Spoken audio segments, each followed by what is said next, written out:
Hello and welcome to BROKAKAKA. I'm Jim. I'm Sam. And I'm Meti. Hey, welcome to the podcast, Meti. Welcome. How you Hello. doing? I'm doing okay. Thank you for joining us. This Be is the so bro exciting. for the episode before the final chapter. Congratulations. Yeah, this is really crazy timing. I mean, yeah, we're just gonna briefly mention JoJo, but yeah, JoJolian's ending real quick. I know, it's crazy. I wasn't expecting that because when I forget when Stone Ocean was announced, the actual anime, like we learned about it after that nightmare stream. Yeah. Oh god. You'd have to pay for it. Yeah, it's amazing how when we actually get to see the anime, it was free for everyone. Yeah, they knew what they were doing. But when that was released, I made that like history of JoJolian throughout the history of JoJo video, and I was like, maybe we'll see Gappy see Jolene off into the sunset, and it's like, nope, he's not gonna make it in time. Nope. It's crazy. It really is. Like, I mean, obviously, this is the first part that like the Western audience is really like around for, and it's so weird that it's all ending. But I mean, we'll have a lot of videos about that later, I'm sure. We're out of a job, Jim. Yeah, we're gonna have to return to the streets and start selling our bodies again. When the part 9 MacGuffin comes out, you got to change the podcast title to that. Just destroy all SEO. Part 9 will come out the same time Chainsaw Man 2 comes out. Oh man. Oh, maybe we should drop JoJo and just talk about Chainsaw Man 2. Oh, absolutely. We'll do it weekly though, not monthly. Oh no, that's more work for me. No. It's more work for you. But so yeah, once again, thanks for coming on. I've known of your channel for a while. Like it's been a pretty long time. It feels. I thought this was kind of funny. First time I ever heard of you was you and Best Guy Ever did like a collab thing. Yes, the Tonio video. Yeah, that was the first time I'd ever saw anything from you. I was like, Herm, look at this little JoJo channel. Yeah, there's actually a funny story about that. Oh yeah? When he was doing the video a day thing, or I forget what the actual term was. Weagawa, yeah. Yeah, Weagawa. I had reached out to him as like a haha funny joke. Hey, wouldn't it be funny if I helped you with one of those? And then he was like, yeah, sure, come on. And I'm like, oh, I did it. This works actually. That's awesome. That's also how I ended up doing a cameo on the Fither channel. Oh, I'm not familiar with that. They do SMT stuff. Okay. Ah. And so, like, at one point, they were talking about doing something called JoJo June, and I was like, hey, you should have me on for JoJo June. And they're like, yeah, sure, come on. I'm like, why does this keep working? You're like, shit, I didn't think they agreed to that. It's amazing how, like, communication is, like, actually very effective and powerful when you have, like, the nerve to do it. It's just really intimidating to reach out. Like, I was intimidated. The early days. To, like, kakas. Yeah, any of the early ones that we did. I mean, even with this one, like I remember like a few months or so ago, you commented on one of our tweets, and I was like, oh my gosh, Meti knows we exist. It's just really funny how like these That's things such a work. weird feeling sometimes. Even like some of the comments we had in like older like JoJo videos before like we had like a huge audience. We're like, oh my god, that's actually a person like in the community.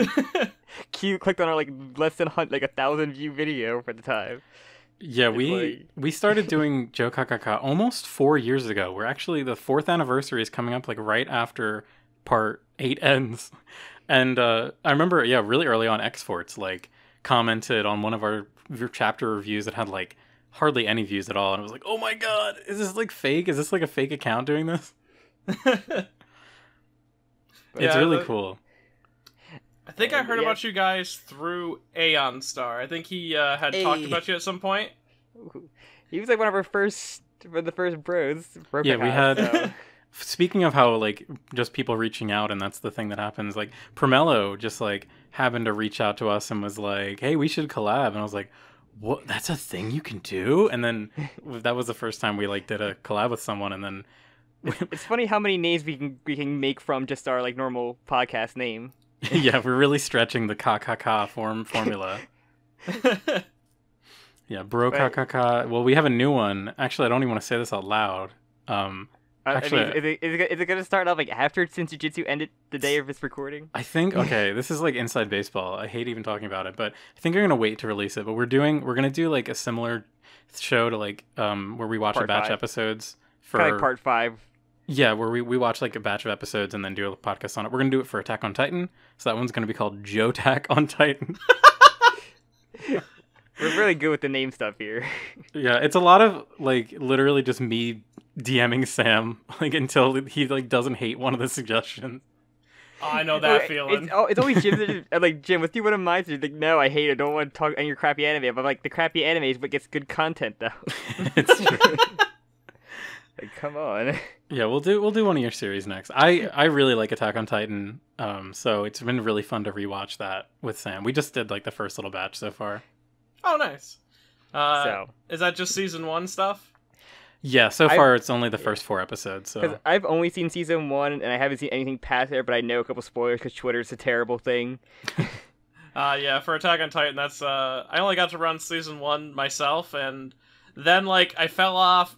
I came back around like that was back when Attack on Titan was being pitched as a show. Like it's dark. I don't want to say any spoilers because what happened? It was the anime Game of Thrones of just like, oh man, no character seems to be safe kind of thing. That's what they were pitching it to me as. Is like I'm like, all right, sweet, and I watched the first few episodes and I'm like, oh, that is really cool, and then like other stuff happens. I'm like, I'm not really all into that. That doesn't really fit how it was pitched to me. And it was then the like biggest thing, and then second season just I felt like took forever, and I just like forgot about it. Yeah, that too. And then like I would read up every now and then I would check spoilers. Like, has this character done literally anything yet? Nope. All right. It's been 8 years. It feels. Jim would be like, "Oh, that's a character." I'm like, "Oh, that's that character whose name is that thing." Like, "Oh yeah." It's not name dropped at all. There's a lot of like, it's really weird how the anime treats its characters, but yeah, it's funny because like I really like the adaptation is incredible. Like the anime is done very well, and the little like I've read ahead to the ending of the manga and like very not happy with how the manga ends. So it's gonna be really interesting to see how they adapt it. I guess they're probably just gonna go like full force with what's his name, Ishiyama, I think, with what he wrote. Intended. So yeah, it's gonna be hilarious seeing all of these people because like I know people in real life who are like huge fans, like people who are not like anime watchers that still watch the show, and season 4 like hyped them up. So I can't wait to see the reactions to the finale. I feel that way with like part 6 anime only to see how like they react to the actual ending.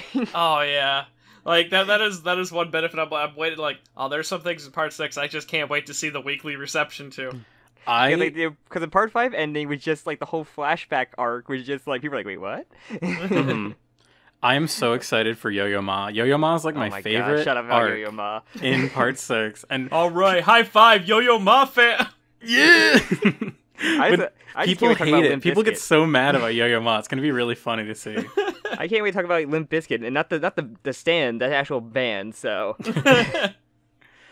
it'd be great. Talk about modern day Fred Durst, who looks like a stand user. I was just about to say that. I was like, speaking of Limp Bizkit, did you see what Fred Durst looks like now? Yeah. He looks nothing like. I need to look. Hold on, I'll look him up. It's so ridiculous. He looks like he's a stand user. He could be inside the prison. Oh my god! I'll include an image on screen. Oh my god! That better be the thumbnail for whenever we do the Limp Bizkit arc. Yeah. But in part 6 in sections. Or whatever. Durstening. Because of growing up watching wrestling, there's an attachment to Limp Bizkit there, and their like attachment to watching wrestling growing up is gonna be fun to talk about when we do that. Oh yeah.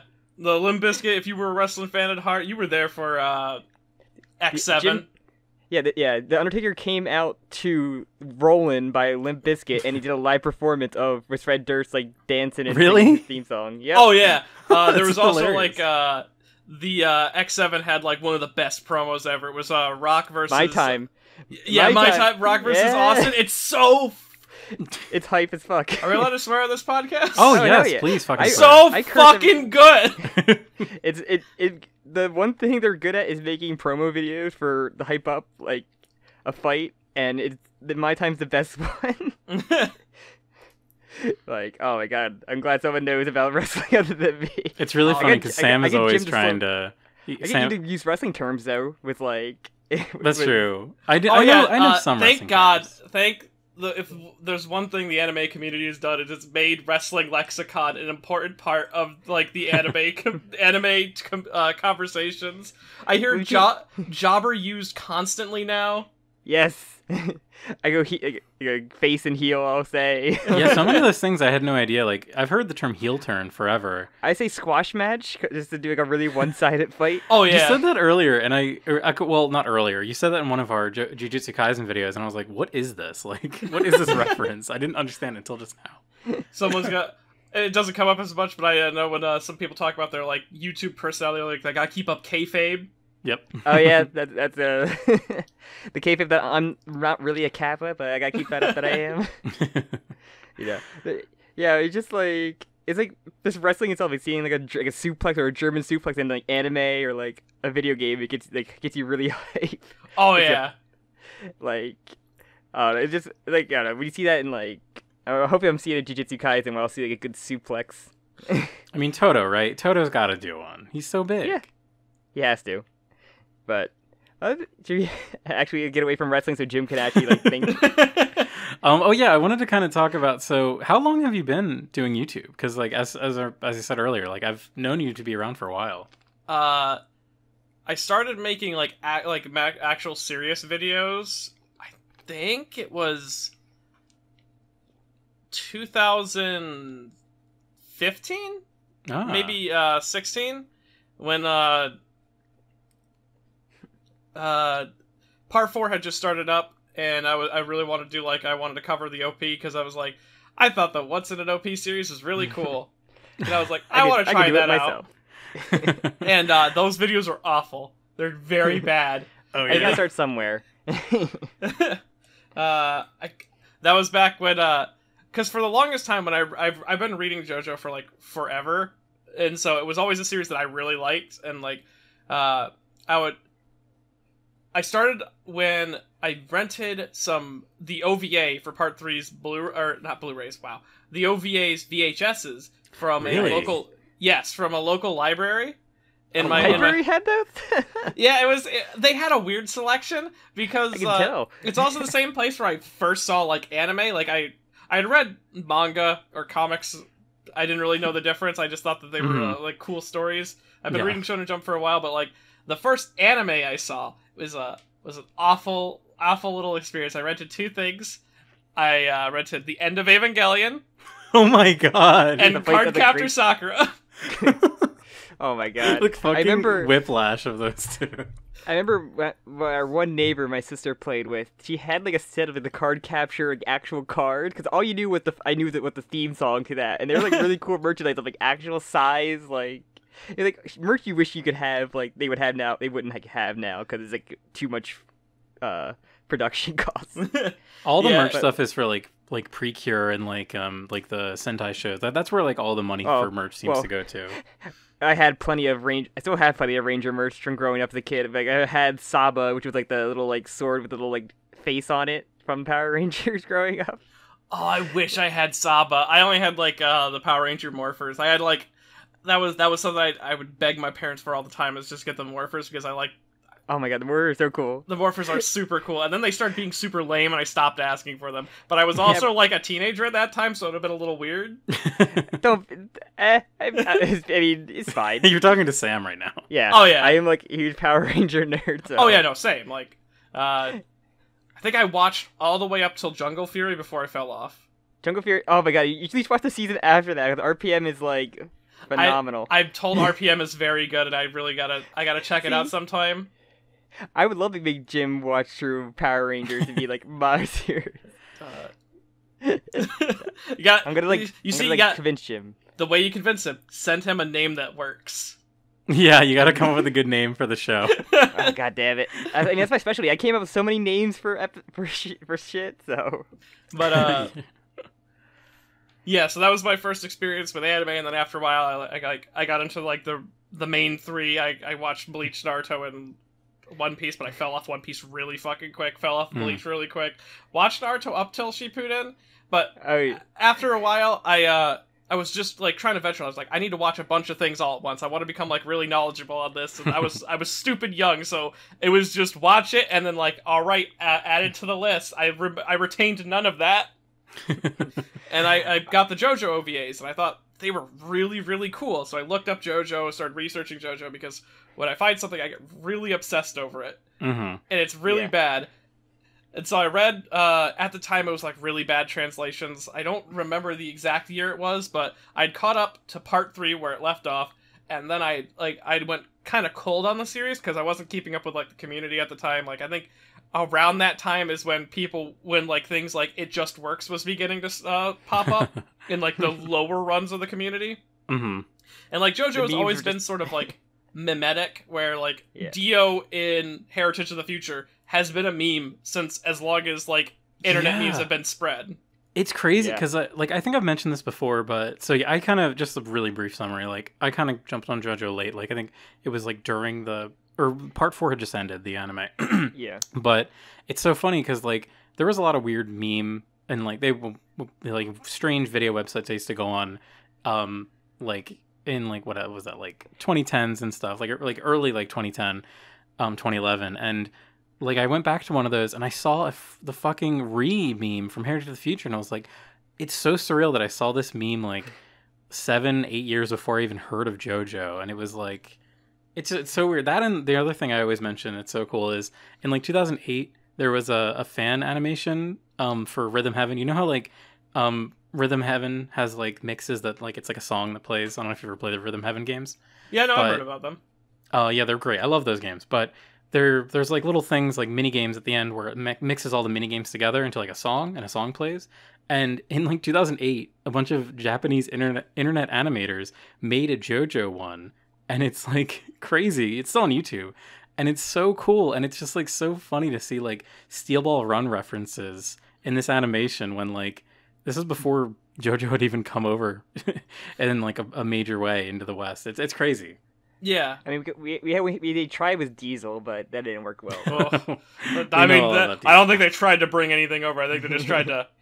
This is my idea. I made this. I think like the creator said he couldn't get like the rights to publish part 3, so he just like did it himself essentially. I don't believe him. I think that's such like bad faith.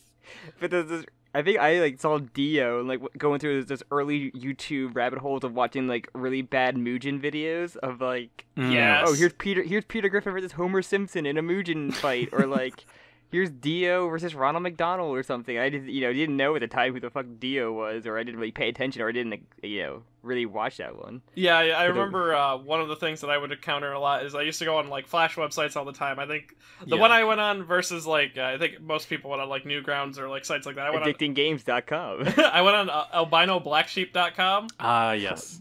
And there was it was the Road Roller meme, which was just 2 stick figures, and they did the Dio thing, and I was like, that's really cool. This is sick. And then only that I find out later, is like, oh, that's right. That's because I remember like the OVA that I had watched forever ago, and so I started looking it up again, and I started getting back into it, and I started rereading the chapter, or I started rereading the parts, like, because part 4 had been translated Duang-esque, and then like, what I would do is this weird thing, because I could only read small amounts of time, because I didn't have access to like a really good computer for a long time. So whenever my dad would go to a college that he was an alumni at, I would get on the computers there, and I would look up like manga reading site. Oh my god. And I would read there, but after I'd caught up with part 4, I watched, or I rewatched the MADs for the other parts, because those have been around forever. The one synced up to Sold Out songs. And I would watch those, and like my game was, all right, I haven't read part 5 yet. I'm gonna watch this, and I'm gonna try to guess what the plot is based on my perception of the MAD. And there were some, I was onto some things. When Malone is with the Bruno's blood, at first because it was just the outline of it, and I was like, does Malone have like a tiny person in his vial? that's gonna be interesting. Because like going back to it, it still kind of looks like it. That's like what I always think about. The other theory I came up with was in part 7 when I watched that Mad before reading part 7.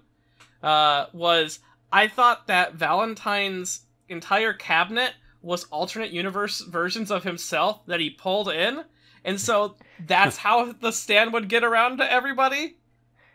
And that's why everyone had like that curly hair. I was like, that'd be a really cool thing, and then that wasn't true. Yeah, like that scene from Spy Kids 3D with Sylvester Stallone talking to himself. Three versions of himself. Yeah, basically. God. But yeah, and then like after a while, every now and then I would hear people mess up information about JoJo, and I was like, I got sick of that. It comes with the subject. Oh yeah. Messing up everything. I think the thing that like really got me to make a JoJo video, outside of like, I like this series, so I'm going to talk about the opening and the things I know about the opening, or make a dumb video that's a shit post about power levels in JoJo because they don't actually matter, where I said a character from Yuri Yuri was the strongest person in JoJo. I remember that shit. What? Oh my god, yeah, I watched that forever ago, yeah. Yeah, and then like, I think the first like real me trying to be like a corrector on things was my Made in Heaven video, which is so different than how like I make things now, because I was angry because like everyone didn't get how Made in Heaven worked. It was an angry video, got it. And as time goes on, I've just been making more things. Like after a while, I was like, I really don't want to get trapped in like a single topic thing. Mm-hmm. So I made a video on ReZero, which was my way of branching out. Like, I'm not always going to do JoJo. Here's my ReZero you're video. You're the isekai guy. And I was like, and then I never made another video on ReZero. I still kind of want to talk about it at some point, because ReZero was like kind of fun, but I'd have to like rewatch and like read up on stuff, because I don't like making videos on subjects that I'm not like either caught up on or like have like really dove deep into it. Mm-hmm. Yeah, that was... So, speaking of ReZero in particular, like, I kind of, like... I don't want to say hate-watched, but I watched the first season, and I was kind of, like... I really like the premise. The premise is really fun. And I was like, there's so many things rolling my eyes at. But that was, like, what, 2016 when that came out? And then, like, Season 2 came out. I was like, oh, okay, I want to finally watch this. Like, I'm curious how it holds up, if it's still good. And then I was like, who are any of these characters? And then I had this thought of, like... Oh, well, they've got, like, a director's cut. Oh, am I going to have to, like, sit through Season 1 again and watch, like, a director's cut? And I was like, I don't know if I can do this. Yeah. Hey, you went through and watched that and, like, Tanya. And, like, I think it's funny that the isekai genre first started. I watched, like, Sword Art. It was so bad and hilarious. I couldn't stop watching the first 2 seasons. And Log Horizon, which was actually, like, great. Log Horizon's pretty good. Tanya's one of the best OP. Tanya is one of those series I was sitting on, like, I'll watch this episode, and then I'd fall off for, like, 4 months, come back, like, where'd I leave off? Whatever. And then I'd click on, like, an episode I think I was on and watch it from there. And it wasn't, like, the worst experience, but I definitely still haven't finished it. It's one of those shows that, like, I love the aesthetic and the premise of it, but, like, the episodes were nothing to me. Like, they really felt very, like, nothing was happening, and I could not get into it. And I think that was kind of when I was having the moment of, like, oh, watching seasonal anime is, like, very unattainable. Like, you cannot just keep watching seasonal anime all the time. It's like, sometimes it's better to just wait, let the dust settle, and then binge the show out when it's over. Oh, yeah. Yeah, recently I did a rewatch after, like, 6 years of not seeing it, is Welcome to the NHK. Oh shit, I gotta finish that one. What a good series. Holy shit. Like, that reminded me, like, man, I still do have that passion deep down there for feeling bad watching something. I actually, like, I heard about that show a ton because that was, like, really popular, but it was always recommended. And I was like, oh, I can't watch this. Like, this show will put me in, like, a horrible spiral depression. Because if people are unaware... Welcome to NHK is about a guy who's like a hikikomori, severe depression kind of thing. And I actually watched the show. I watched like the first few episodes, and I was surprised at like how kind of lighthearted it was. But then I was like, actually, the reality kind of hits you, and I was like, it's like when you read Poon Poon, and it's like, I'm seeing too much of myself here. I gotta dip for a minute. I love Poon Poon is like. It's incredible. It's really hard read though. Oh, absolutely. I love manga. Yes. But yeah, so from there, I just started branching out to all the things that I liked, and I just started making things about things that I like, be it video games, manga, anime. I That's try where to you want to be at. yeah.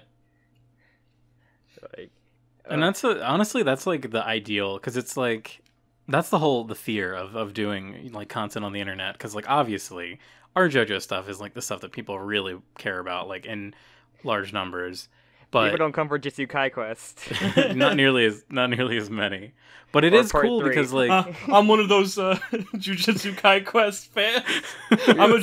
You're literally dozens.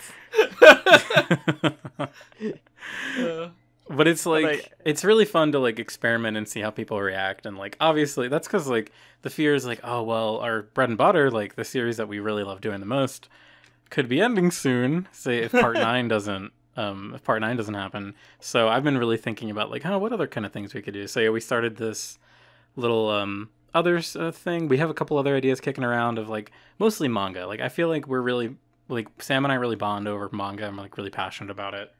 Yeah. And yeah, it would be good honestly, because the problem that we have, and Sam always gets mad at me for it, is I just wait like a whole year for a series to just build up a ton of issues, and then I'll just be reading weekly binge or monthly, and Jim just like, no, I'm behind, and then like out of nowhere, like, oh, I'm caught up now. It's very good. I can't believe I missed all this stuff. And then, but I love it. It's like it's incredible because for me, like Dr. Stone is the one series that I love to do this with, and it's like a big serotonin blast. I'm just like reading, like seeing all these characters I love, and like having big emotional reactions.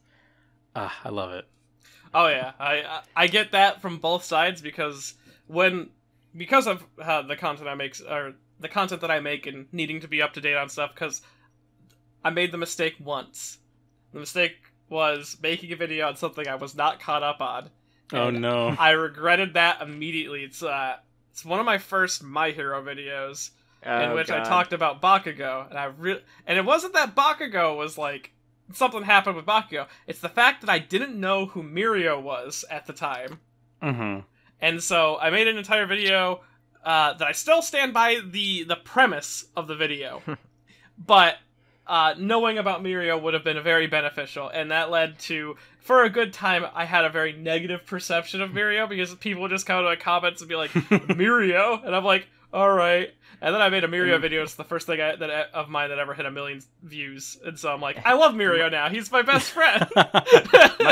My Hero fans are rabid. So yeah, I'm so behind with Sam and I would watch the anime for My Hero, and we stopped like I think we're in season 3, so I'm very. You picked a good season to stop because the current season is, as far as I'm being told, a nightmare season. Ugh. God. It just didn't really capture my imagination like other shonen. Like, I shouldn't say like other shonen because there's so many garbage, like nothing shonens, but like so many other of my like top tier ones. I can see like how My Hero's trying to hit those notes, but like for me it just doesn't hit them. It's only for certain characters that they've really hit, because like I think Horikoshi has like a lot of really cool ideas, and I think that he makes some of the nicest looking art in Jump for a weekly series. Like there's like obviously like Dr. Stone has amazing art. Fujimoto has his own very unique style when he was still in weekly, and I think Jujutsu Kaisen and Demon Slayer had that like that perfect like kind of sketch aesthetic. Specifically Jujutsu Kaisen. Demon Slayer, there's like I could go on like a whole rant about, or not rant, what's the positive version of a rant? A TED Talk? A TED Talk? TED Talk, yeah. I go on a whole TED Talk about how like a lecture. On how Demon Slayer's art is like this like fucking great blend of classic Japanese art and like modern day art, and like how like a lot of the anatomy is beautiful, and it's like it's still, I think it came into my life really quickly, surprisingly, because I read it thinking that it was Jujutsu Kaisen at first, because I was like, a little different. It was a little. I mean, like when I finally actually read Jujutsu Kaisen, I was like, oh, this is different. I didn't know Jujutsu was swords. Yeah, I was like, yeah, this is a little weird. Maybe it's like, maybe it gets when's this Gojo guy show up? I hear a lot about him. You thought he was Demon Slayer at the same time. You were thinking of the series where the character has a mouth covering, not an eye covering. Yeah, that's true. The eye gag and the mouth gag. But the eye gag. Eye gag. And I read I just want to say that sunglasses Gojo is superior to blindfold Gojo. Oh man, have you seen? I know that you guys are anime only still, right? Yes. Yeah. Cringe. I know. I mean, it's for the content. I'll put up with it for now. But have you guys seen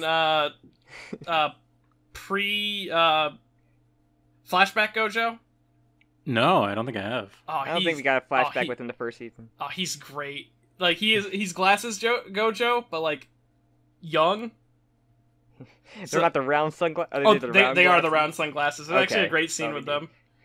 I'm very excited. I think that's why we were so like, because when we finished the show, we're like, should we read the manga? Like, is it worth like reading, or should we like? Or we wait for season 2 and just keep it with the not knowing anything. Yeah, keep it as like an anime reaction thing. That's a hard thing. Or be like, one of us, like, I'll read it so Jim doesn't know what's coming up. And I will do it. Because Jujutsu Kaisen is really good, especially now. Like after the author had to take like a hiatus, they came back and they came back swinging. I was like, damn, peak of Jump every week for me. Yeah, we didn't like it when it first started because we thought it was kind of whatever, but like it definitely did pick up like halfway through. Oh yeah, no, I definitely felt that. Like, though I guess I was like more positive towards Yuji right away because I really liked him, and then like he's kind of like my third favorite now comparatively to some other characters, which is really because for me I need to like the protagonist at least a decent amount to really get invested in a series. It just every side character got like backstory, and you end up liking it because you learn more about them than you learn about Yuji. Like and like I love listening to the to you guys talk about Jujutsu Kaisen, and I'm like, oh man, I can't wait for them to get to that point. Can't wait for them to get to that point. They keep bringing up these things. Come on, he's gonna get his Maki stuff. Don't worry, you'll get there. Oh man, yeah, Maki. I'm excited to see more Maki. Maki's a good character. You will be pleasantly surprised, or you will be pleased without saying too much. Good. It's funny because lately, like, this is such a weird thing, but I was on like Sakugaboru, and I was just watching some of like the fights, and like on Sakugaboru, they just have like really cool feature where you can go like frame by frame through a piece of animation, and it's like the Maki. I think it's Maki versus Miwa. Fight. Yep. Is so well animated. It's crazy. It's so cool to just like look at every single frame of it and be like, oh my god, how do they do this? So cool. Or like, go back to the fight. But yeah, speaking of Jujutsu Kaisen ripoffs, Chainsaw Man is getting anime. I know, right? I can't believe they let that hack fraud Tatsuki Fujimoto get an anime. What did he say? There was an interview where he calls Chainsaw Man rip off Jujutsu Kaisen and the one that's like do or whatever the fuck. Oh, Dorohedoro? Yeah, Dorohedoro. Yeah. I love Dorohedoro. It's so funny that he said that because I can totally see like what he meant by that. Oh yeah, and like the weird thing is like, because I was like, whenever I make a video, I try to put like a framework together, and I think that Fujimoto has like some like references in Chainsaw Man to Jujutsu Kaisen, because like he assumedly was reading it week to week because he reads like a lot. That's one thing I've picked up from his lovely sister who always likes to tweet. Was it My Hero where Chainsaw Man make an appearance in? Yeah, My Hero. Denji made a little appearance in the raid team. Yeah. It's like, wait, what? That's so funny. But yeah, you also have Fujimoto drawing like Nobara. Oh, that's cool. That's so cool. I didn't see that. But like a lot of people were like, "Oh, but the guy who made Fire Punch is making a Shonen Jump manga. How's gonna be so watered down?" Oh boy. Were they? It's kind of funny because like, I think I was keeping like after we had our monthly reading of we kind of had a book club going into Chainsaw Man. Me and Jim and a couple other friends. We like got to like where we are, like what like the whole train. Do we want to happened? do we want to say like general spoilers for Chainsaw Man going forward, or do we want to keep it vague? Oh, absolutely. We should probably put in a spoiler warning because I may say something by accident. For the literal dozens of people who have not read Chainsaw Man. Read Chainsaw Man. If you have not read Chainsaw Man, it's like 100. It's less than 100 issues, and it's so fucking good. It's amazing. The best thing in Jump. For me personally, it's my favorite Jump comic manga. Yeah, there was a golden age in Jump in which it was like it was for a very brief moment. It was weekly Demon Slayer, Jujutsu Kaisen, Chainsaw Man. That was like, it's never gonna get better than this. The thing is about like all those got animes, and I think that the anime helped boost the manga. But this one, like the manga's huge even before the anime even got thought about. It just made it like a household name. Once the anime got announced, it was like everyone's talking about Chainsaw Man. I'm in total shock with how popular Chainsaw Man is. It's so huge. I remember like before like we even saw what the anime looked like, they had like Chainsaw Man themed Starbucks in Japan. I'm like, this thing is fucking huge. They got 2 Nendoroids before any like anime came out. Like the best 2 characters to get Nendoroids too. I want my Aki one though. An Aki Nendoroid, would that be really cute? Maybe a removable top knot hair trigger. Oh god. Where Sam and I remember specifically. So yeah, Sam and I had like a little book club where we read, because like the first time, this is like an IRL book club we did for manga because we're nerds, and I was like, ooh, this new series Chainsaw Man sounds pretty cool. We should do this one. It'll be like, because there was only like 25 issues in, I think, at the time, and I remember it ended like with the tournament arc of kicking Katana Man's balls, who can make Katana Man scream louder when you kick his balls, and just hitting that, like, that was such a perfect like vertical slice basically of what the manga was, where it's like you have these really like great emotional punches, these really fun characters, incredible page layout, and like fighting, and the first time that Chainsaw Man fights Katana Man, I was just like, this is the greatest thing I've ever seen. I love it so much. I was reading it like weekly after that, and like reading like the whole bomb devil part like weekly was like so suspenseful, and like seeing the Sharknado appear, it was like the hypest thing for like an entire week. The chapter being called Sharknado is so good. and like even the weekly like stretch, like the whole like powers like last final Haman essentially. But like the week before, everybody's like, oh my god, Power totally would betray that. Yeah. Everybody's like, god damn it, Power, why'd you do this? Reading, it's just like it was just a lot of fun, and like to read like this huge thing like weekly, everybody just like on the hype train as well with you. It was such a, it's an experience that I'm glad that I could like be there weekly for. Mm-hmm. It wasn't like reading like, I know like One Piece, like My Hero, the chapters feel like short when you read them, but like Chainsaw Man, every like chapter every week just felt like, oh, it's so much to consume.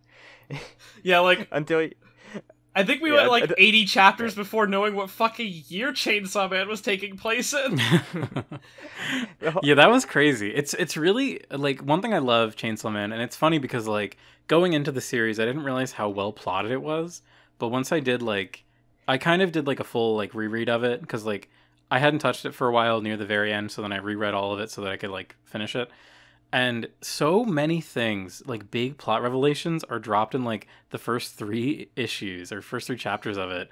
Like the one thing in particular they heavily reference is the fact that, is Chainsaw Man's like true power of like eating concepts and like racing concepts. Like they make so many references to that, like subtle references along the way. Fujimoto is a very good story plotter. I love it. He actually made a comment about that in an interview, in which he was talking. So they asked him like, how much do you plan out, or like, because people were talking about how like plot points keep coming back up, and like it feels like you've had this big like woven twine. And he's like, yeah, essentially when I write things, I don't remember his exact wording, but he leaves things open specifically to come back to them later. So, like, while he might have written out, like, a basic idea, he came back and, like, gave full context to that later while playing with the idea. So, he knows, like, that he'll do something with it, and then he does it with it later. There's like small things like the reincorporation of the zombie devil near the end of the series, like it just feels like very smartly plotted, and like Oh yeah.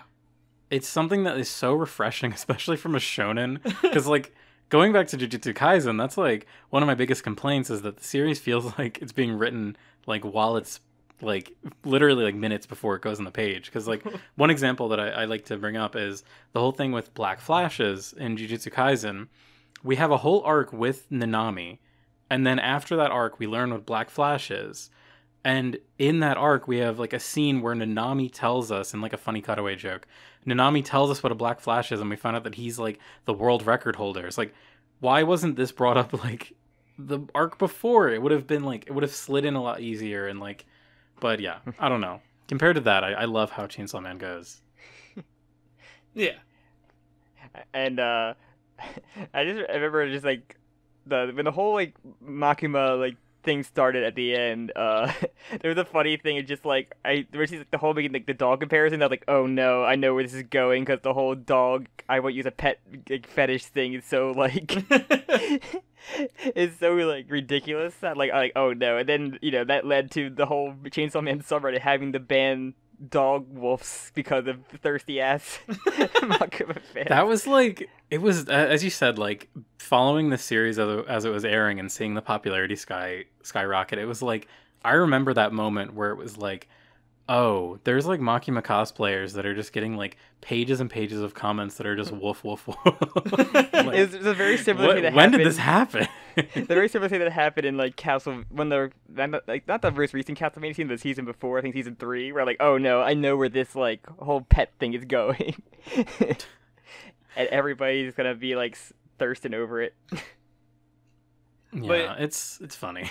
It's such a great series, and like the more you look into it, like, because like there's always like the surface level first read, and then there's the second read, because it's short and good enough for a second read, and then like when I started dissecting it to make my first like Chainsaw Man video, I was really nervous working on that, and I was like digging through some stuff, and I'm like, I couldn't find all the information I wanted, because like a lot of it's kind of spread out amongst different places.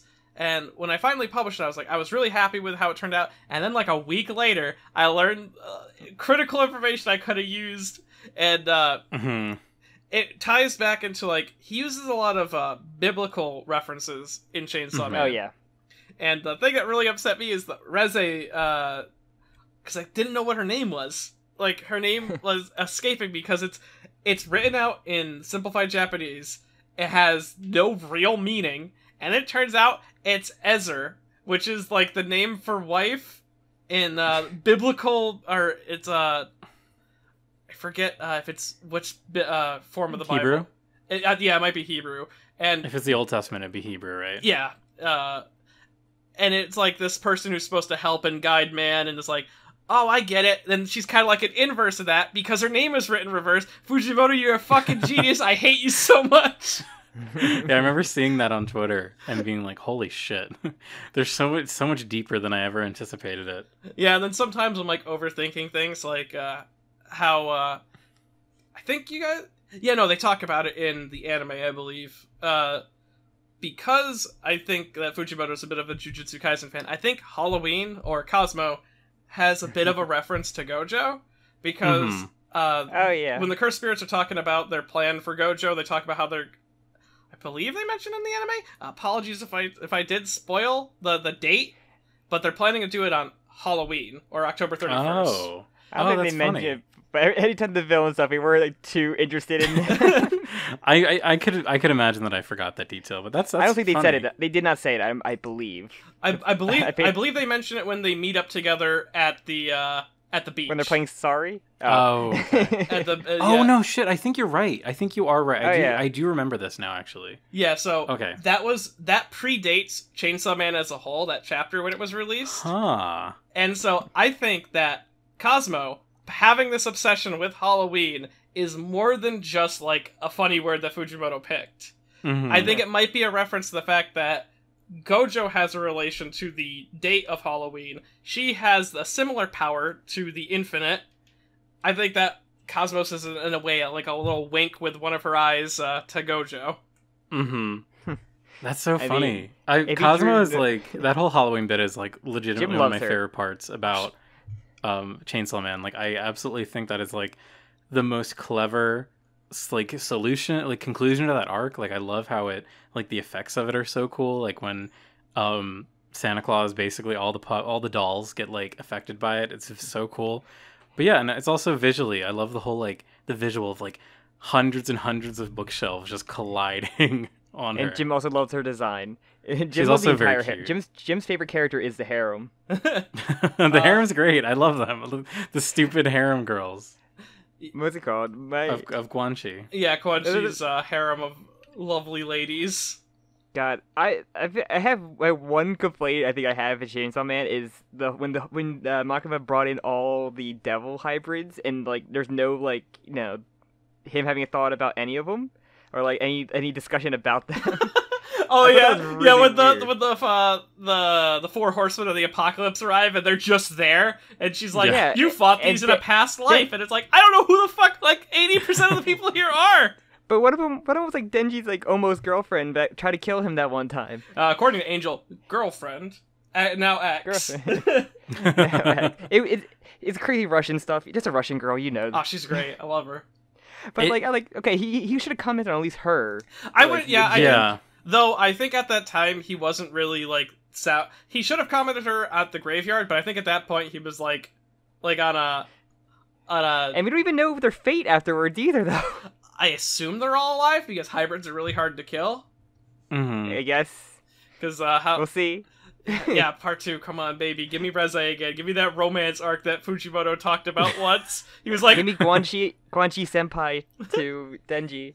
There was Guanxi's so cool. There was an interview with Fujimoto, I think it was like forever ago when like Fire Punch was coming out. He's like... They asked him like, any series you have in mind? He's like, I want to write a high school setting harem where 9 girls are going after the same heart, but they're all trying to kill him, actually. And I'm like, that's such a... That's Chainsaw Man Part 2, let's go, baby! Katana Devil I'll read going for it. that dick. Katana Devil going for the dick.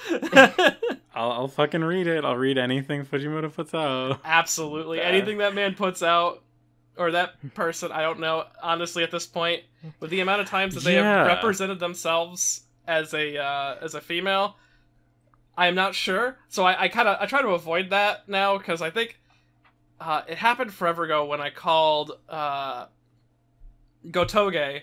I called them a man once, and then I got corrected that they were a female, and then I got told that they choose like kind of like a non-binary of pronouns in Japan, and I was like, Oh, okay. all right, I'm just gonna say they, and then I went with Akatabe for Jujutsu Kaisen. I was like he, they're like no, it's a she, and it's like nope, it's a he, and I'm like I'm not gonna argue about that. Make up your mind.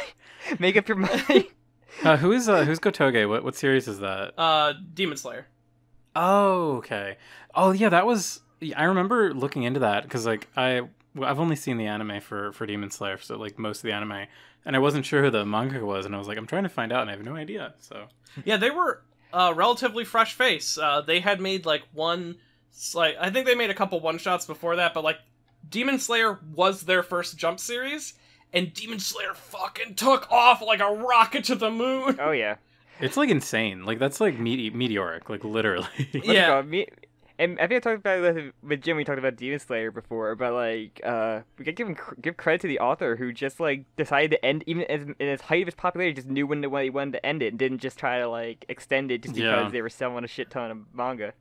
Yeah, and there was I don't remember because like how like information on the internet threads, I can't remember if it's a false information or if it's true, but there was a rumor for a while that Gotoge had to end the series early. So that means like that was the ending plan, but there was like a little bit left, and like some people felt like that, and I'm like, I still think Demon Slayer's like for me it's a 10 out of 10.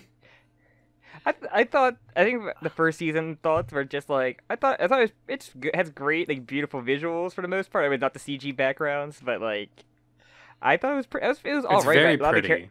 A lot of the characters I weren't too big on. Oh man, those characters later on, like the blonde-haired kid, I could not stand. you don't like Zenitsu? I did not. no. I did not like this character. Boo! Because people be like, "Oh, the character's only cool when he's not talking and not awake."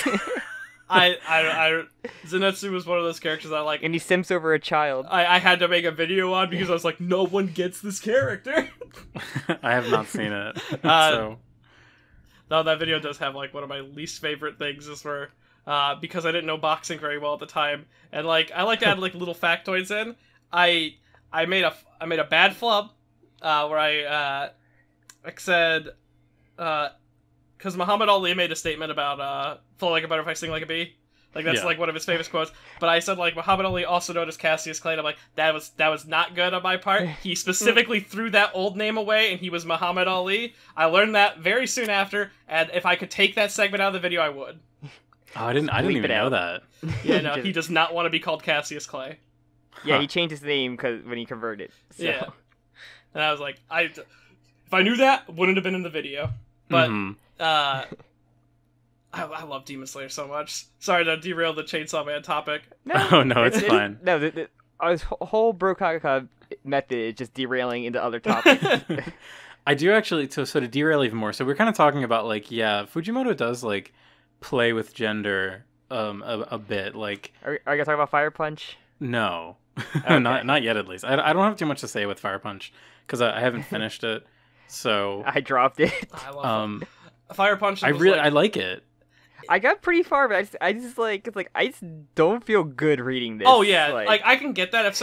When I recommended Fire Punch to people, I always felt like a little tinge of guilt in my heart. I'm like, oh, I'm setting them up for a very uncomfortable reading experience. But it's I think what did that for me was, and spoiler for Fire Punch, but there's a chapter about like the optimistic kid who got like literally like mauled in like the power sword thing it was. I have a hard time remember it, but like he was just like basically his limbs were cut off and like. Oh, you're talking about Sun when he gets turned into a human battery. Also, yes, that. I just like this is like terrible. Apologies, it seems like the lightning storm has followed from you guys to me.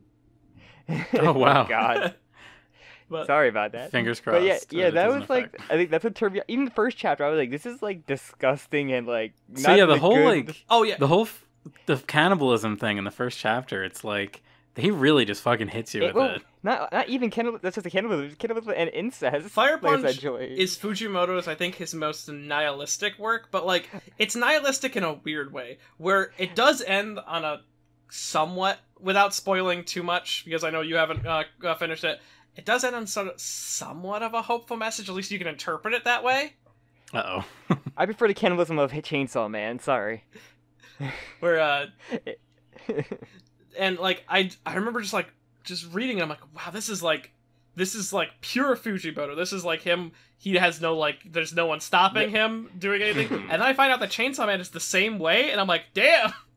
I mean, maybe a little bit. They probably told him like you can't have incest. You can have necrophilia with the harems. You just did a whole like fucking 2-page spread of naked ladies. That's like it's weird because it's like everyone talks about 2-page spread, but he had them like straight up like almost all fully nude like 2 or 3 chapters prior to that. Well, it's like someone's gonna go. It doesn't count if she's half devil, so it doesn't really count. Yeah, we could just put a full page lesbian 5-way. It's sick. Like, you love to see it. 33% human, 33% devil, 33% bow. So yeah, you love to see it. But yeah, no, but so as a Fire Punch is just like it's not for everybody. Like, people love it, but it's definitely not something for everybody. It's one of those things for people who do understand if you don't get into it. Yeah, like if someone's like, I stopped reading Fire Punch because it just made me uncomfortable. I'm like, I get that. That's understandable. Because it is a very bleak series. It keeps hammering home how it keeps hammering home how depressing the world is. Yeah. Yeah, the theme it's going funny, on through it. Because for me, like, so I've made it about halfway through, I think, and like I can kind of get past it all because I know like it's got like enough levity for me that I can like stay with it. I recently tried reading the series Homunculus, and that like legitimately like turned me off so hard. Like the subject matter in that series is very like upsetting in a way that I'd never encountered before, and like told that way at least. So I literally dropped it. I like never do that. I hardly ever drop things for content. If you'd rather watch a video, I'm pretty sure in Pray the Shadows, deep dive on I it. did. I did watch that instead of finishing it. That's a better way. If you don't feel comfortable reading it, you can get like. It is a better way. Well, I don't want to say it's a better way to consume it, but if you don't want to deal with like the intensity, because it's basically every like horrible subject matter you can imagine. It's like I watched a video. I'm like, wow, this one sounds like a really good arc, and then in the next arc, I'm like, this sounds like a really bad arc. Yeah, like the reason like Fire Punch didn't really affect me too much is like when I actually like sat down and read it fully at that point. A friend had already gotten me into a very popular H game series. Have you guys heard of the Rant series before? What is it? The Rant series. Is that like Sengoku Rants? Sengoku Rants is one of the games. That's the 7th game in the series. I've heard the name, but I don't really have too much context. It's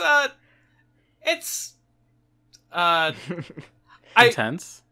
I wouldn't say intense. A lot of the like actual stuff is kind of like the actual H game elements of it is pretty vanilla.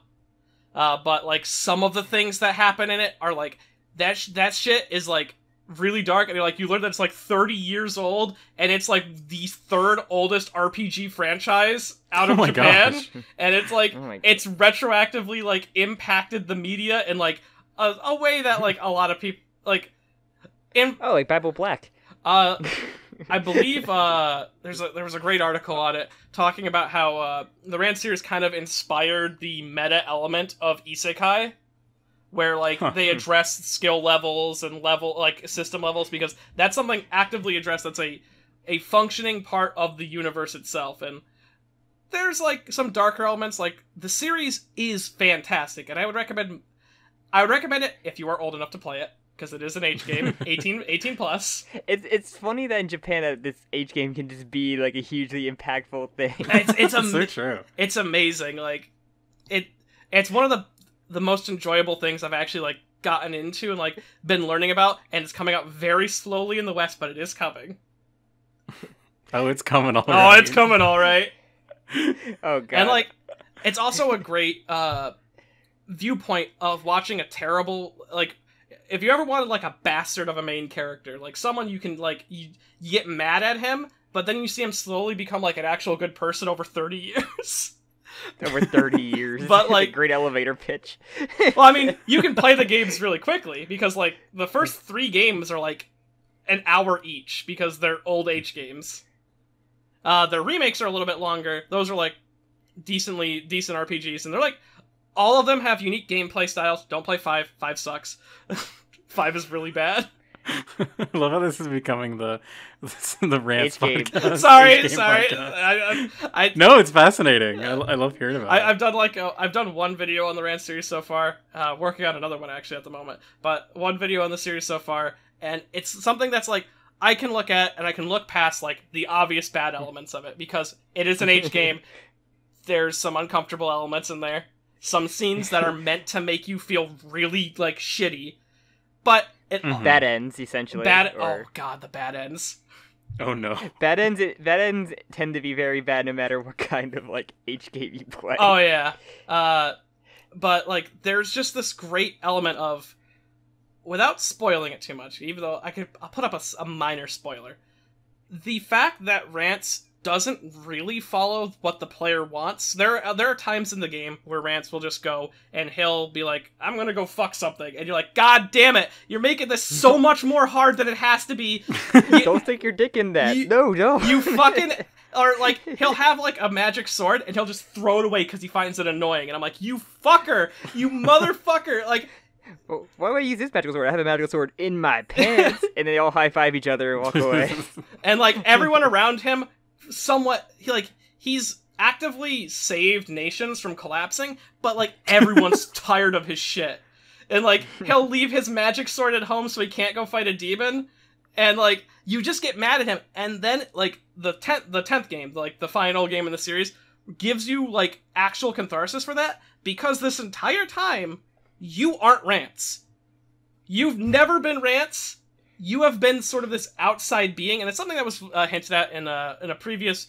They made Brutal King, which is actually, I believe, still the best-selling eroge in all of Japan, and it was Alisoft's last huzzah. They're like, our company's going bankrupt. We're just doing all of our ideas at once. This is the game. It's old. It's very old.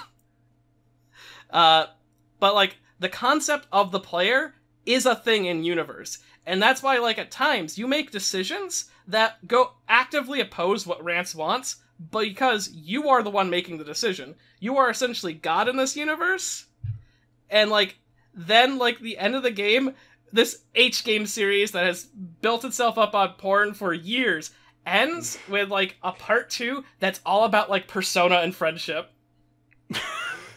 This is fascinating. I am so fascinated by this. I love the series so much. It's one of those things that like as soon as like it clicked, like one of the main villains, like the big bad demon, his name is Cabelus, and he is an antithesis to Rance, because Rance is this outgoing hero who's technically like a glitch in the system, but that's like way deep lore stuff that like telling newbies is a little weird. But Cabelus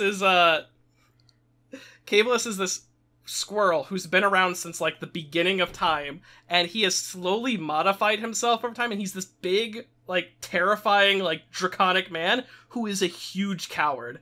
If there is a 0.1% chance that he will get hurt or killed, he does not pursue it. Because he has learned that even the greatest fall when they get too confident. Because he has seen like there's a term in the series, there's a demon king, and then there's demons. In the translation, it's archfiend and fiends. I like demon king a little bit more. It's like Yu-Gi-Oh! Where instead of like devils, they have to use like archfiend. And essentially, they are completely invincible beings. There's only like demons themselves have an invincibility barrier that protects them from all damage whatsoever. No mortal weapon can hurt them. But then, like, the Legendary 5, they created 2 demon-killing weapons by having 2 of their party members become the demon-killing weapons. And they go out, they spread around the world, and then the hero system gets introduced, in which the hero, basically your Dragon Quest protagonist... This was a Chainsaw Man podcast? I'm sorry. I'm waiting for the perfect segue moment. Well, actually, Cabelus is very similar to Power, but... Oh, I love Power. She's my favorite character in Chainsaw Man.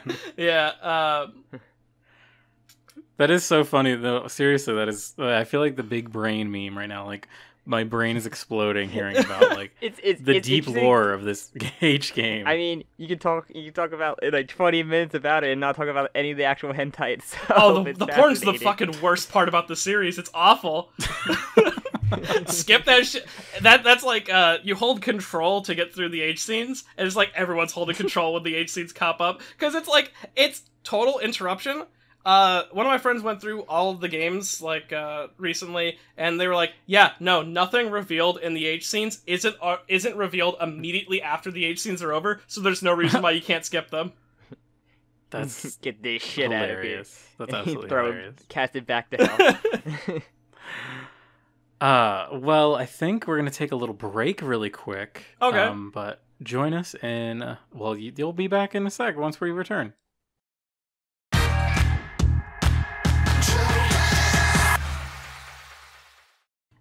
And we're back. So yeah, Chainsaw Man. I like it. It's a good series. It's one of the best in Jump. Seriously, it is. But so yeah, I think we already like... What was it? About Chainsaw Man. What is your favorite moment? Yeah, favorite moment, favorite character. Let's do all the memes. Let's do all the funny favorite memes. Spread, or favorite moment as well. I guess could be favorite spread. But favorite spread. That one I'd actually have to like... I mean, it's Quan Chi's like 52-man kill. Oh, that part is so cool. It's such a that spread is so fucking awesome. And the detail of her sword being like all fucking totally like worn and like warped is so cool. After that, she just throws them away, draws 2 more. So good. For me, is the intro to the Gun Devil with like the names and the actual like just slow panning to it. Is like the coolest fucking thing. You get the actual like giant image of all the guns just pointing. I can't remember if it's actually of 2-page, but the Darkness Devil is like... Oh, that's like the most famous one. That is like, for me, that was unbelievable. Like when I got to that part in the manga, I was like, this is literally the craziest, coolest shit I've ever seen. this isn't a spread, but shout out to that one like volume trailer with like the fucking really cool animations. Oh yeah, those are incredible. Yeah, that's what I like to call free space filler on Chainsaw Man videos.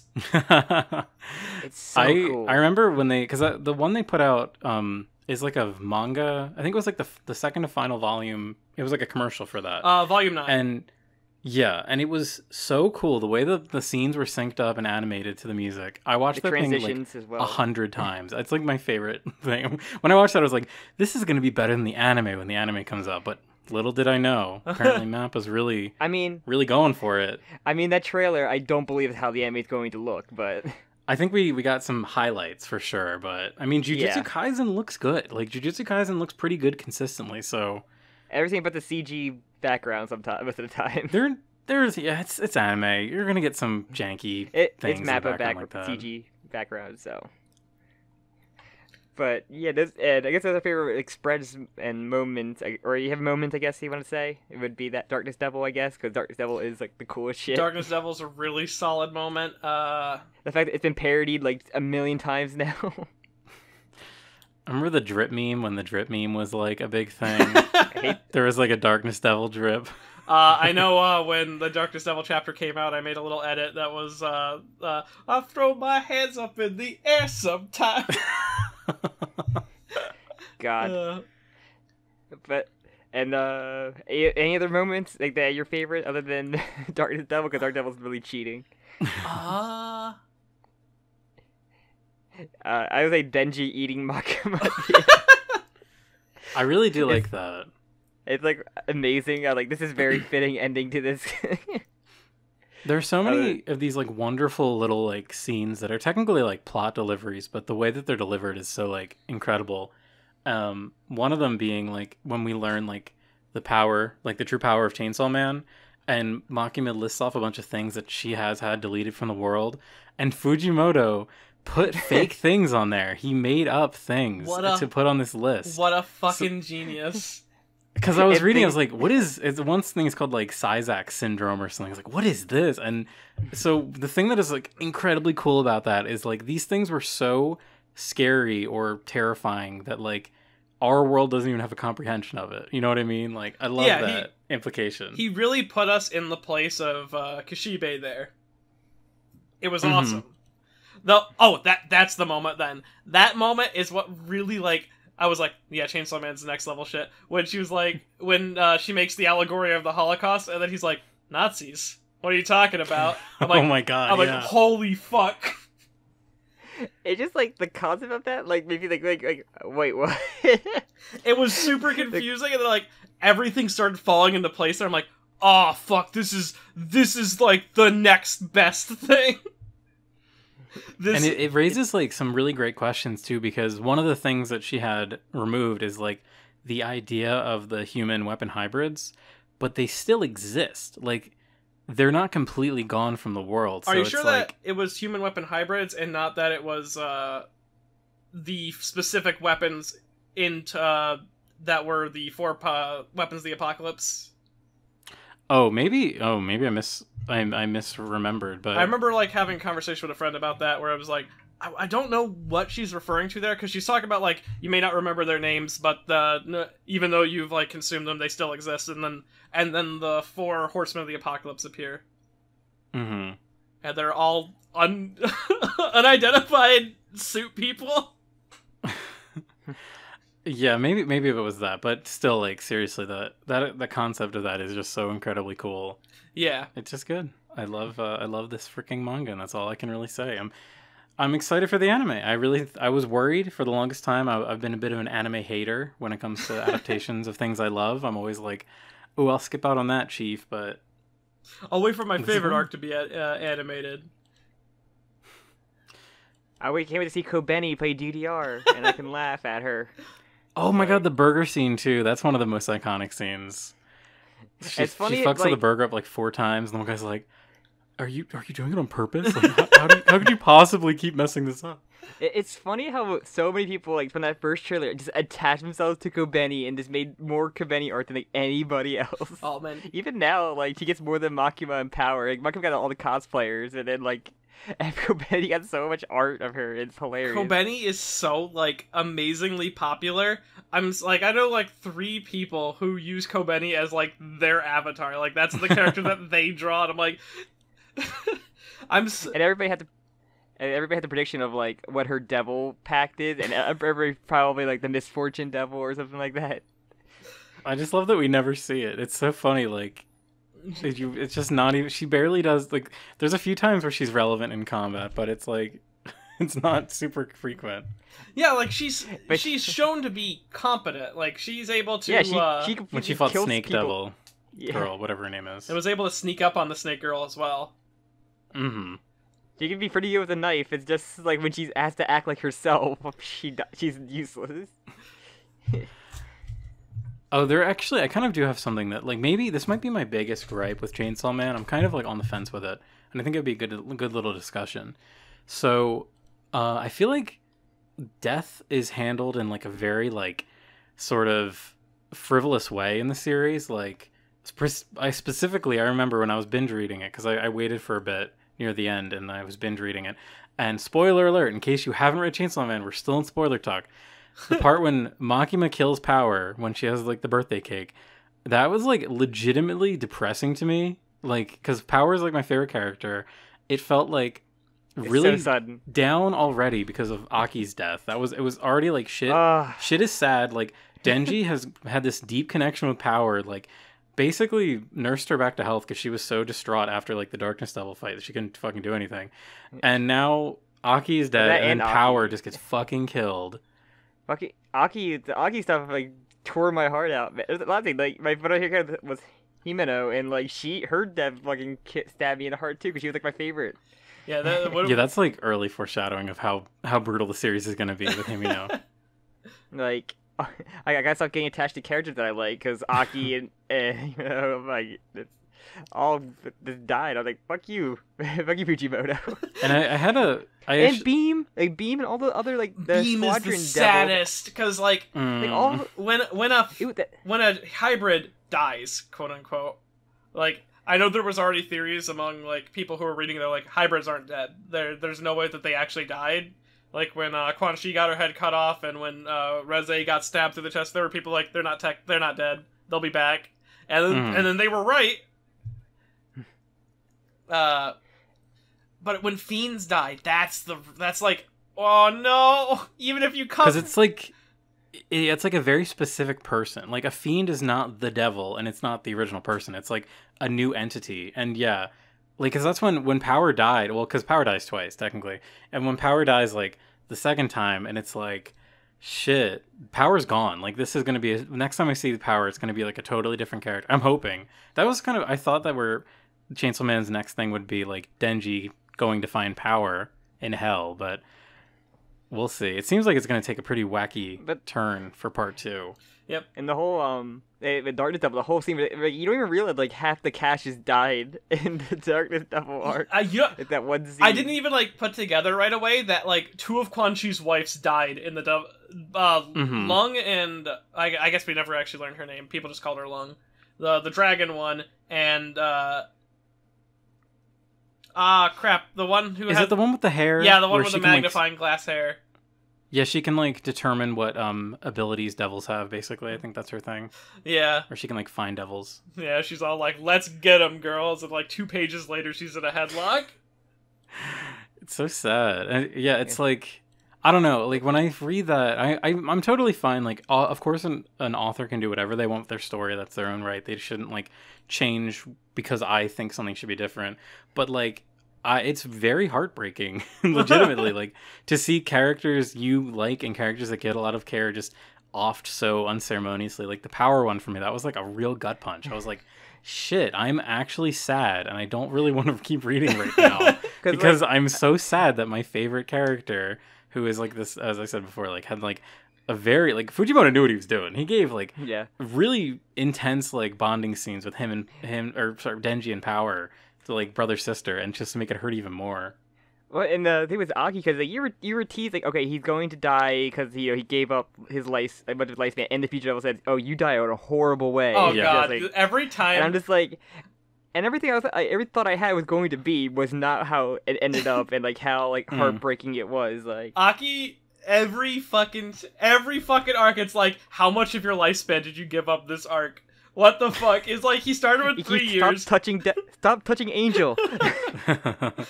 It's like every arc he lost something. People like doing the fan art of him and Angel. I'm like, no, stop! You're gonna end his life even quicker, please.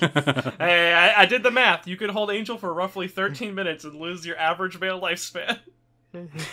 Oh my god, that's insane. But like, I love Aki so much that like I am planning to cosplay him if the next con actually happens. So.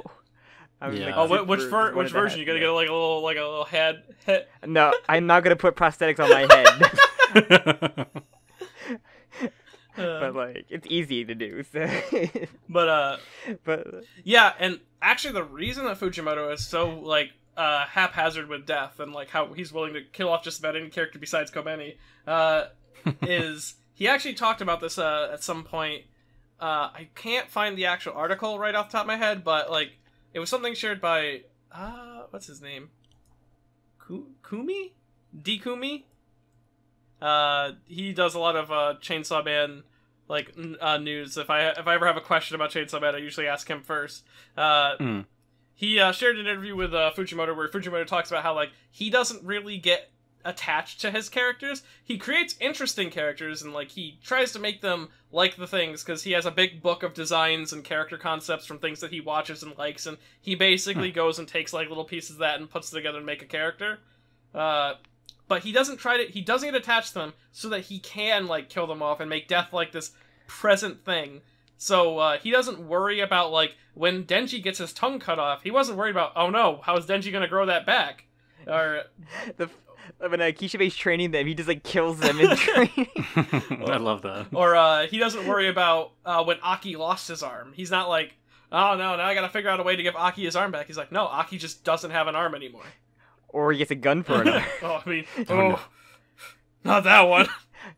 That was so crazy. Like it took me like a little bit to sink in that like all these characters lost their arms, because it's like, especially coming from JoJo, and like Sam and I have been reading part 3 lately for like another series we do, and it's so strange to see like any damage carry over. Like there's only one time I've ever noticed like a character have a bandage from like one chapter or one arc to the next.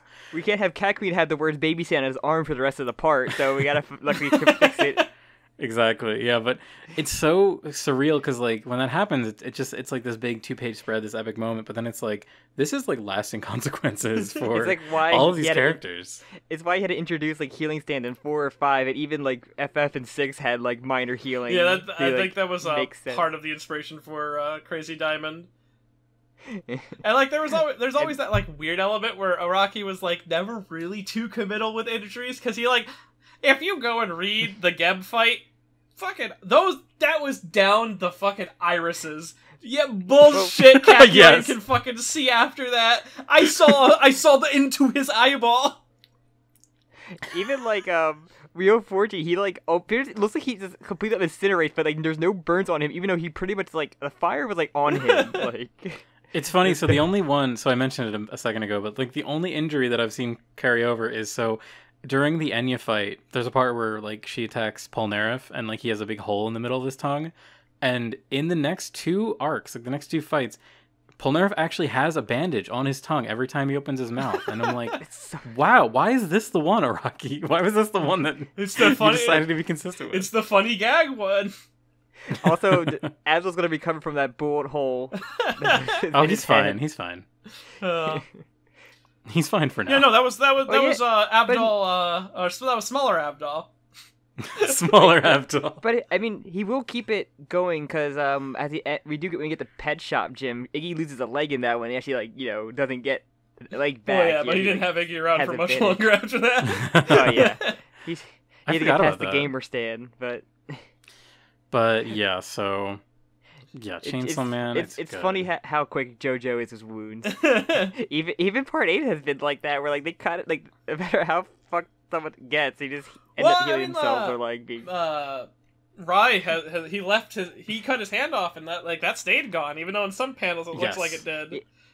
That was like the one. He also got crushed by poor Tom, but luckily he unraveled himself and completely raveled himself back up. That was such. I was a little mad when that happened.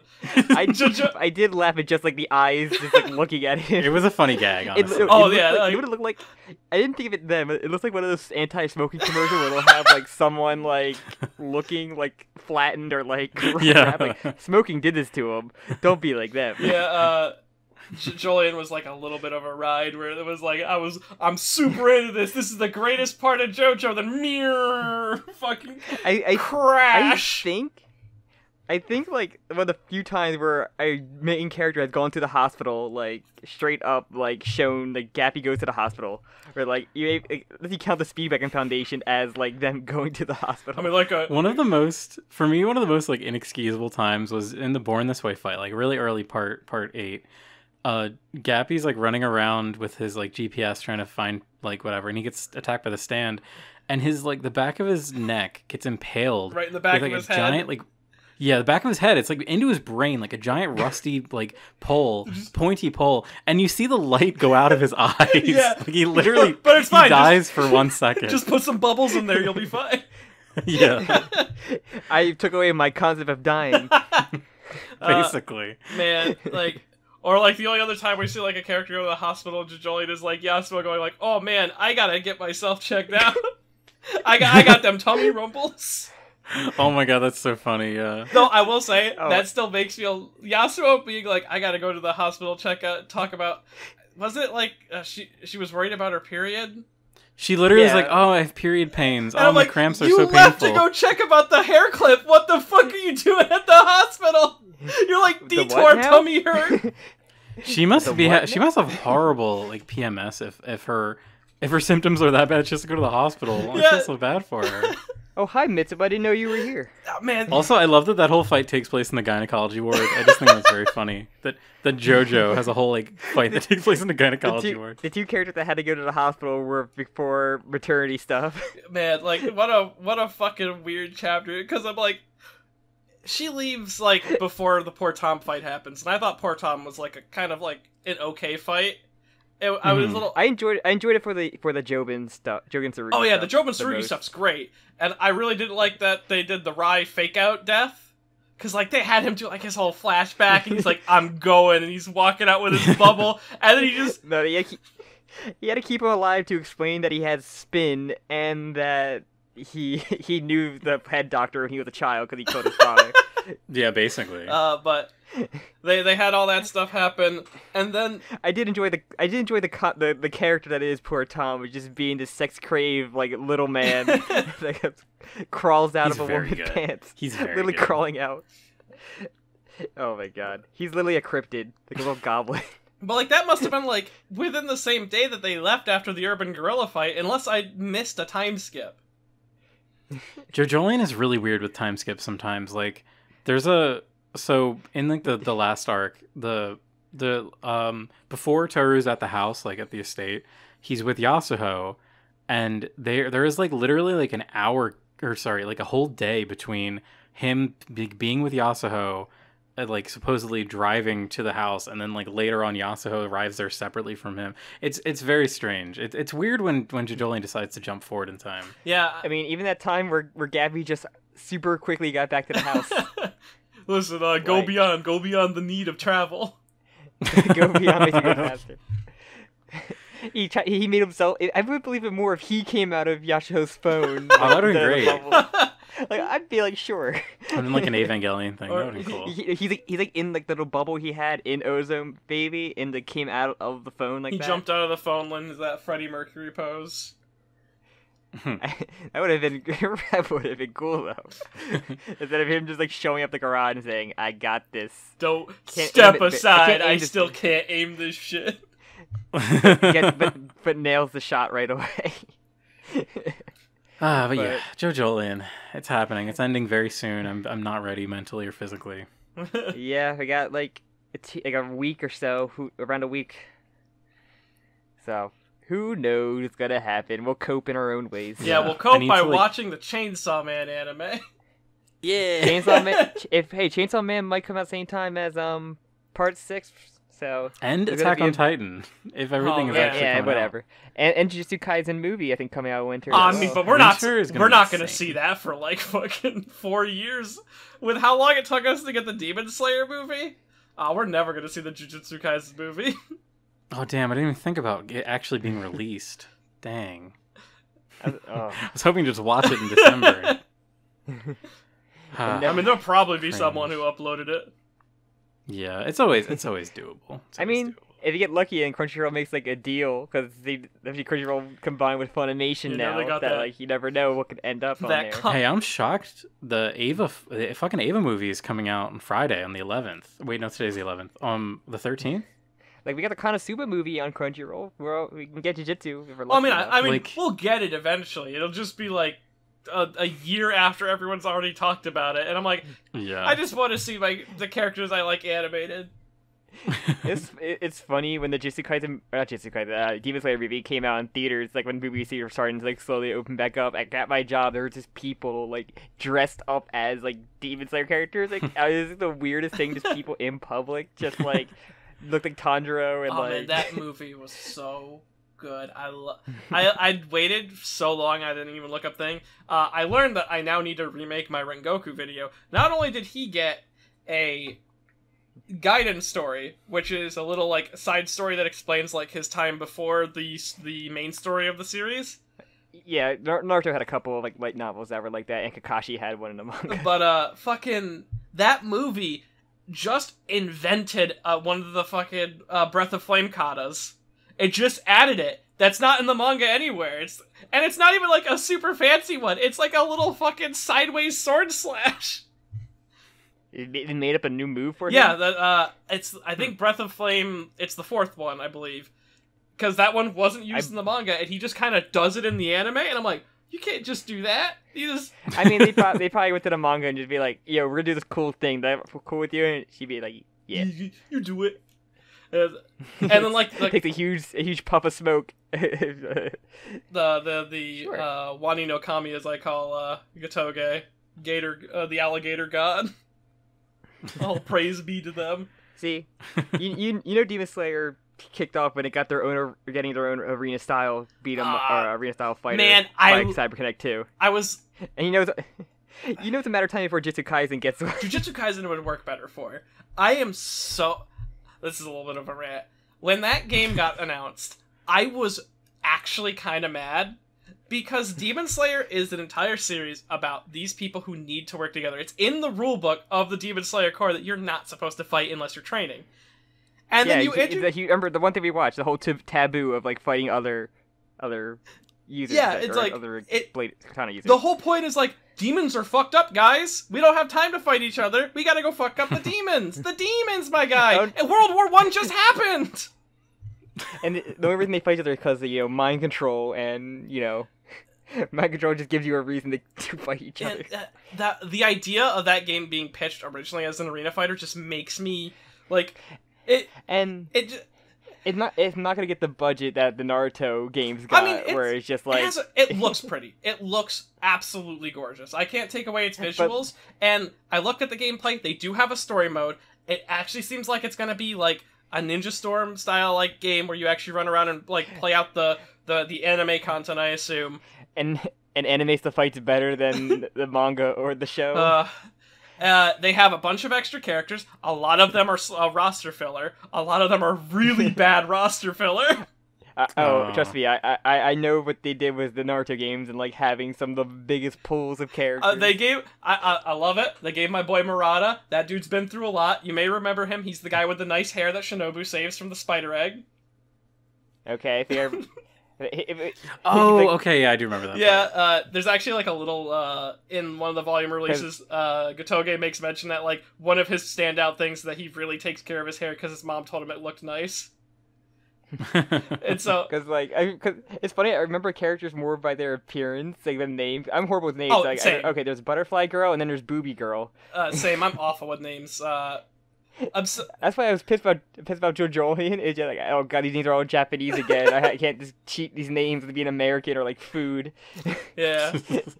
I'm pissed. But I was what, like, I was more willing to buy that game when they showed me the Ninja Storm actual story mode, and then they showed me gameplay, and it was MMO style bosses where Tanjiro walks up to the hand devil or the hand demon and hits it. Xenoverse. Yeah, he hits it 3 times. It has no reaction, and then a Final Fantasy 14 cone comes out and Tanjiro jumps to the side. That's horrible.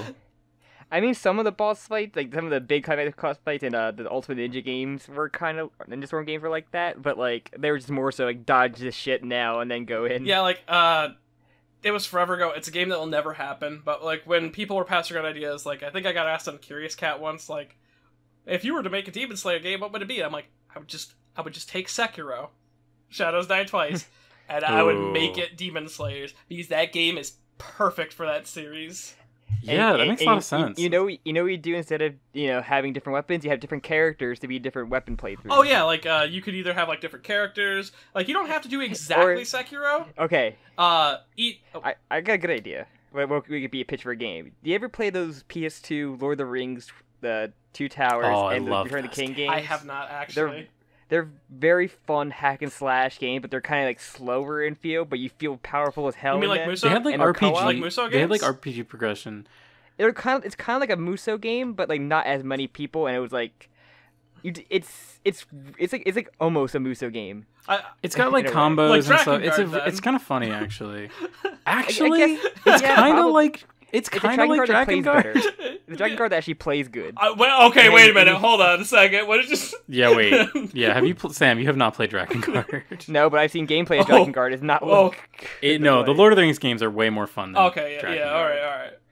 No, they're great. There's a funny. If you've heard of the streamer Germa, he played the Two Towers game on stream once, and it was so hard that he has a meltdown that is so funny.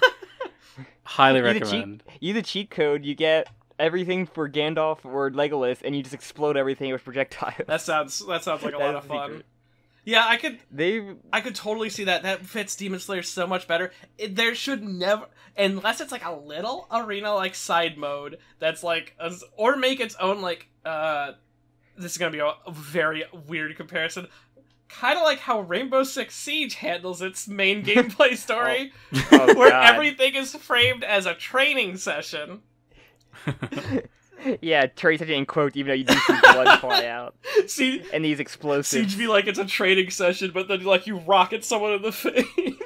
Okay, no, there's a character that literally will put a knife in your throat to interrogate and you, then, literally inserts a knife in your neck. Yeah, Kavera.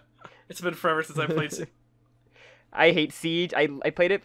It's the most stressful thing. I just cannot deal with it. I'll stick with Apex as my stress game. But that's Sekiro would be so perfect. I love Sekiro. That's I think that the feeling of the sword play in that game is one of the best. Oh, Sekiro. I think there's a running gag whenever the Game of the Year award comes up, because back when I think it was 2009's Game of the Year, everyone was talking about this game's gonna get it, this game's clearly gonna get it, and then I was I hope Sekiro wins anything that night. And every now and then it would pop up as the game that Sekiro's in, some other game wins. I was getting really down and really sad. And then got to the Game of the Year and everyone's it's gonna go to God of War or whatever. And then Sekiro, Shadow Die Twice. I literally jumped out of my chair. I was fucking popping off. I jumped into 2 different Discords and started being yo, check this shit out. It fucking won. So Sekiro was one of my favorite, if not my favorite, FromSoft game. And I'm super into the Soul series. I actually did a video on a Sekiro character. I talked about orangutan. Oh shit, I didn't watch that. I need to watch that. I've played through Dark Souls 3 and Bloodborne is my favorite. Oh, Bloodborne's so good. Bloodborne's really, really good. I love Bloodborne. Yeah, I've played all the Souls soft games. I'm so excited for Elden Ring. Oh my god. Yeah, Elden Ring. I'm there'd probably be a part of me that'd be way more excited for Elden Ring if I didn't burn myself out on Dark Souls, because I started playing Dark Souls 1 before 2 had come out, a little bit into I think the thing that really started. Do you know Slow Beef at all? Slow Beef? I don't think so. No. He's the guy who pioneered Let's Playing forever ago. He had done a Dark Souls playthrough, and I looked at it, I was watching, I was like, that's really interesting. I remember playing Dark Souls, and I remember hating it. And I picked it up again, and I started playing it, and I started, like, looking things up, and, like, actually getting around, and I'm like, wow, this game is, like, fan-fucking-tastic. I love it so much. And, like, I'm playing it a ton. I get, like, 1,200 hours in it, and then Dark Souls 2 comes out, and I'm loving it. I'm still like a Dark Souls 2 faithful. That gets me a lot of dislike now. No, I'm with you. I think Dark Souls 2 is like way too hated. It's like totally a fine game. Dark Souls 2 was my favorite until Sekiro for a long while, because that is an unpopular opinion. It is a super unpopular opinion, and I completely understand, because it doesn't play like Dark Souls 1. It has it doesn't have omnidirectional rolling, I believe. It's like one of the big things, and like a lot of your character like locks to one of 4 cardinal positions, and like that didn't really bother me too much, because when I played Dark Souls 2, what I cared about was the fact that I could literally build anything and beat the game. Dark Souls 1, like, there were certain weapons that were, like, actually just god-awful. Like, you could beat the game in a challenge run, but I mean, like, you couldn't make anything viable in Dark Souls 2. Maybe, like, some things weren't, like, very, very little, but, like, there were people running around with, like, mundane ladle builds in Dark Souls 2 that were, like, not topping PvP charts, but, like, were doing really good. And the creativity that came from Dark Souls 2, plus Dark Souls 2 has the Ivory King, or the Burnt Ivory King, and that's, like, the coolest fucking dude in all of Dark Souls ever, like, hands down. Dude, the DLC for Dark Souls 2 is like almost better than the game itself. The DLC's fucking awesome. I love it. Ivory King is like a portal of hell opened up in my basement. What am I gonna do? I move my fucking throne room down there, and I sit in front of the portal, and I wait for demons to come out, and I kill them. I married a thing that I knew was evil because she was scared, and I'm a bro. I'm like, what a fucking Chad. Like the fucking Chad meme, like, yeah, Artorias is... and then you got the Virgin Artorias. The Chad Burnt Ivory King. But, I love that. And then Dark Souls 3 came out, and I really... Like, at first I was like, oh, cool, something refreshing, something new. And then, actually, technically, Bloodborne came out, and I was blown away by Bloodborne. I was like, this is so different than Dark Souls, but, like, it still plays the same, and it's, like, a whole new experience, and I'm like, I'm approaching it in such a different way that I'm super enjoying it. And then Dark Souls 3 came out, and it was like, what if Bloodborne was Dark Souls? And I was like, what if you just stopped? What if you just didn't do that? And then they kept doing it, and I really don't like Dark Souls 3. Dark Souls 3, I think, scammed a lot of people with their DLC. That Ashes of Ariandel is $15. Whew. Oh, yeah. 2 hours? 2 hours for one... The money's only worth for that's the one with the Sister boss Freed. It's worth it alone for that boss fight, though. That boss fight... So, yeah, like, I didn't buy the DLC individually. Like, when I bought the game, it was, like, the Super Edition, whatever, so I didn't have that. But I remember hearing about that afterwards, that, that was, like... Yeah, like, literally 2 hours for $15. I talked... Because Jim let me, like, other than Bloodborne, Jim let me borrow Dark Souls 3, and I really liked that because, you know, it felt the most like Bloodborne. I was really comfortable playing that one, and I had a lot of fun with it. Oh, like, yeah. Other than the one Dragon Rider boss was, like, the bane of my existence, but, like... Oh, yeah, the Forsaken King, I think? But the other DLC, like, the final boss of that one was fucking awesome. I think I beat it, like, my second try. If I give Dark Souls 3 any credit, Gale is one of the best additions to the series. Like, I love Dark Souls 2 because I like a lot of the characters in Dark Souls 2. I like a lot of gameplay in Dark Souls 2. Gale comes in and he's like this entire, like, I don't want to call, because I some people call him an antithesis to the series, but he's not really. He's like someone he's like, I'm done with everything. Fuck it. I am collecting all the humanity. The world is ending. I'm tired of this shit. And it's so cool. Yeah, I love the ending of... Because I see that as kind of the ending of, like, the Dark Souls series. And, like, that whole, like, sequence... Or, like, the whole battlefield is basically, like, the world just grinding itself into dust. Getting there was the worst thing ever, though. Oh, yeah. Oh, yeah. Also, I do love the Angel's Egg reference. I always appreciate an Angel's Egg reference in my video games. Yeah. But like, it's cool. Nothing came close to Lady Maria, but still. Oh, Lady Maria's really good. I did so much Bloodborne, like, except for like I hate Rom. Rom's the fucking worst. Rom's a mean boss. I have a soft spot for Rom. Rom is cute. That spider. As someone who is like deathly arachnophobic, I actually find Rom kind of cute because they don't look like a spider, and the things that they summon don't entirely look like spiders. What I can't do, I literally for the longest time never beat Bloodborne because I could not get through the Nightmare of Mensis. Because there is a mandatory church filled with humongous spiders. Oh yeah. And so close your eyes. Yeah, fuck that. So I got really into Bloodborne PvP for a while, and then like one day I was really bummed out. I was like, I really want to fight like the Moon Presence. Moon Presence looks like a really fun fight. And then I was like, hey guys, I messaged, like, it was PS4 chat. There was like a group chat of PvP. I was like, would someone be willing to help me with this? I cannot get through this thing. If you could just, because there's one shortcut that if you open up, you never have to go through that thing. You don't even need to go near it. And they opened it up for me, and I beat the game, and it was like an enlightening experience. It was that's so cool. It was a nice closed book on Bloodborne, and then Dark Souls 3 came out, and I was like, put that book under the table. I really like all the Soulsborne games. They're pretty good. Actually, I really want to play the new the Demon Souls remaster. That's the one I haven't touched yet. I've played Demon Souls, but not the remaster. I love the Demon Souls. I didn't play the remaster yet. I love Demon Souls as a whole.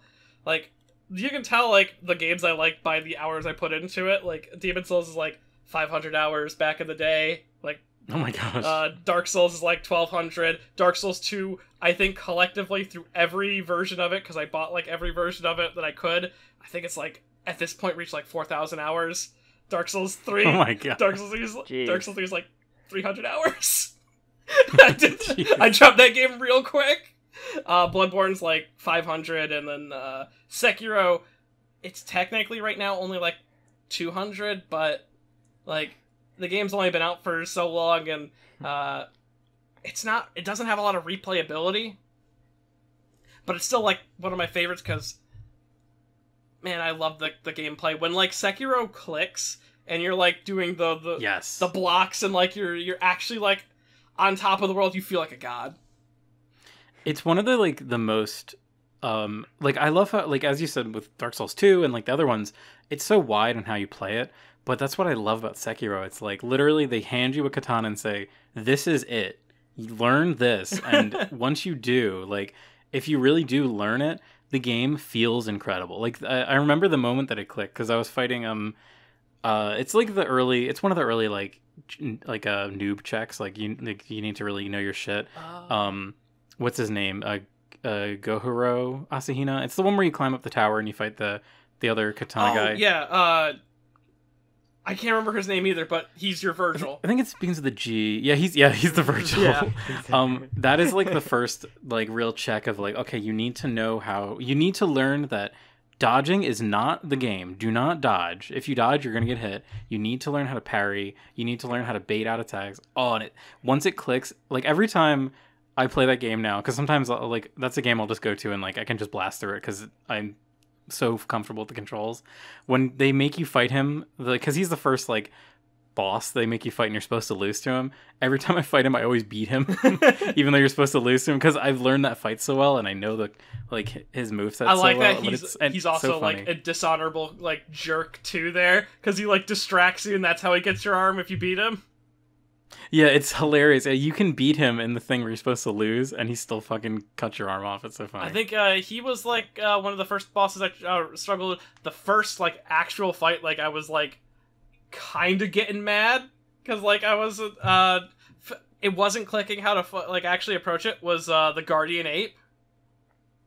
Oh yeah, that one was really challenging actually. That one, like, I fought that fight so many times that like, now in my mind, I can, like, replay the fight in my head, because the amount of times I had to, like, deal with his bullshit, and then, like the real moment that I felt like I have triumphantly, like, beat this game is when I went back and did a second playthrough on New Game Plus, beat the Guardian, like, still struggle with Guardian Ape myself, then you go and fight, when you go, like, to do one of the side quests, you drop down into a hole, and two of them drop down?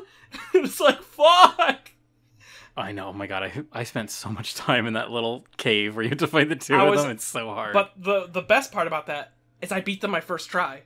I had like That's figured awesome. out the game. Like I had fought them enough that like fighting them 2-on-1 was difficult. You can kind of bait one away and then like take care of the other one. It was like, oh man, Sekiro is the best game ever. This is the best high I've had since Rising Revengeance.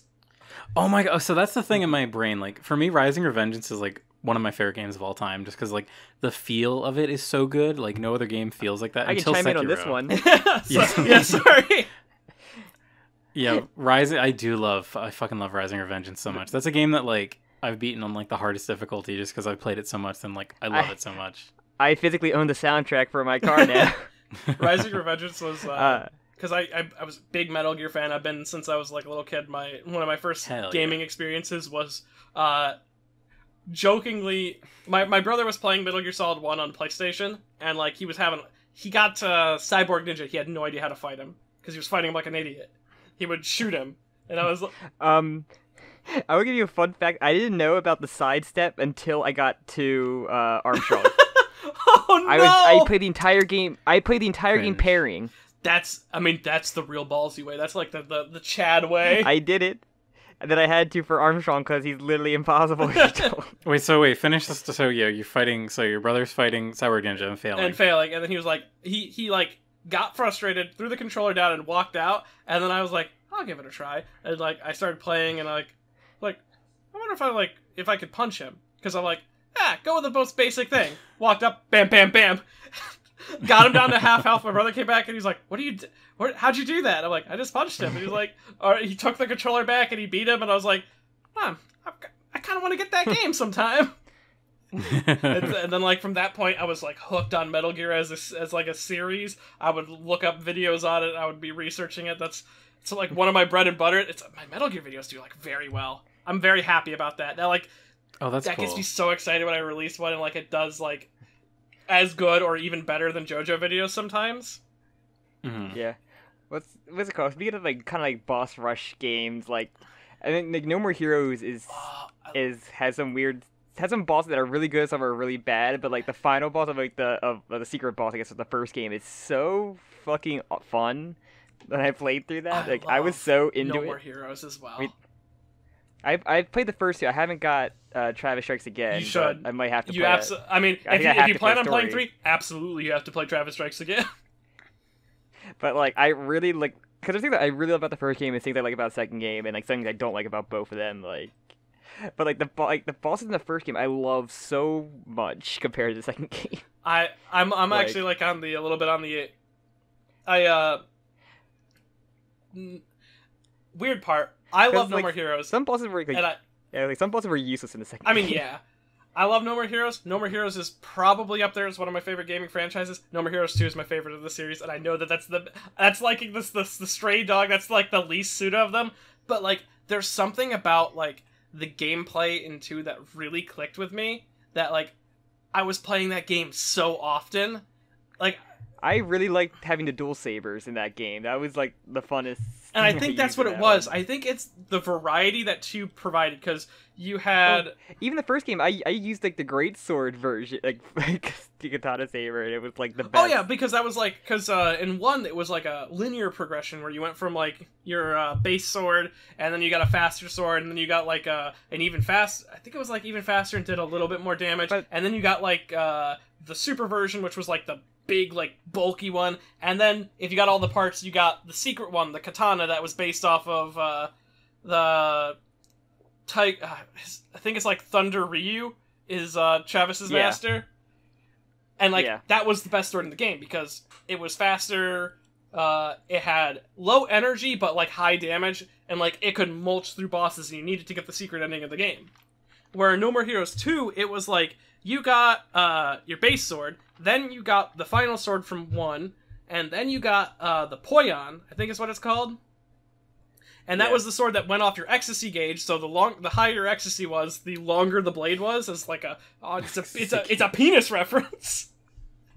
But I think I still like, because like, the bosses like stories are like better in the first game. I mean, like, yeah, like Because Holly is like one of my favorites in that game. Like Holly? And Henry, of course, and Jean as well. Holly Summers. Great. Sorry, I was mixing it up with someone else. Holly Summers is really good. Though I still think that there are some like even Shinobu, like the first like noob check, as you would say, for like the dark. For the Shinobu's a big noob check. And I didn't like the one fight I hated was like Bad Girl because it was just annoying. Bad Girl gets a lot of like good stuff and Travis Strikes Again. Yeah, I know that. Yeah, I hear that. I was like, why is she in the third game? Like, oh, it's like in this game. I did an entire video on her. She's great. She's like an awful person, but she is great. Everybody's an awful person. Oh yeah, like that's No More Heroes. Like the killing is like sports at that point. Okay. I also, in second game, the whole Henry stuff is completely useless. Like, I didn't even know why they fucking bothered with that in second game. Well, I think it was just like a nice little link. Like, yeah, Henry exists. Like, 2 is a... But like, why? Yeah, 2 is a weird game. 2 is a... It is. It's like a commentary on where Travis ended up, and like the idea that I'm like, Alice is cool. She's like the coolest thing out of this game. Oh, don't forget about Margaret Moon Knight, Alice's best friend.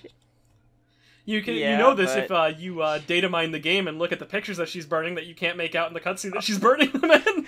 I told the Jim about this, but like Jean in the first game, about like if you slow down her monologue, you actually can like listen to it like completely like what it is, and it was like such a weird thing that you do that actually like is a thing. Oh yeah, I actually did play the first game. I did play. Oh my god, I'm looking at Margaret Moonlight. Oh, look at this waifu character. She's great. That's exactly what she is. She's sort of a commentary on the idol industry and like. Talking about how, sort of like how idols are... An idol's career is the memory that they leave behind. Oh, I did see...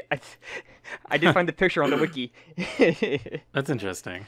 Because when you defeat her, she asks you if you remember her song, and Travis says he hasn't memorized, and that's like when an idol retires, like, in the industry, one of the biggest impacts they can leave is, like, a memorable song, something that people will always remember them by. That's like Superstar 101. Like, everyone wants their one hit that they can make money off of.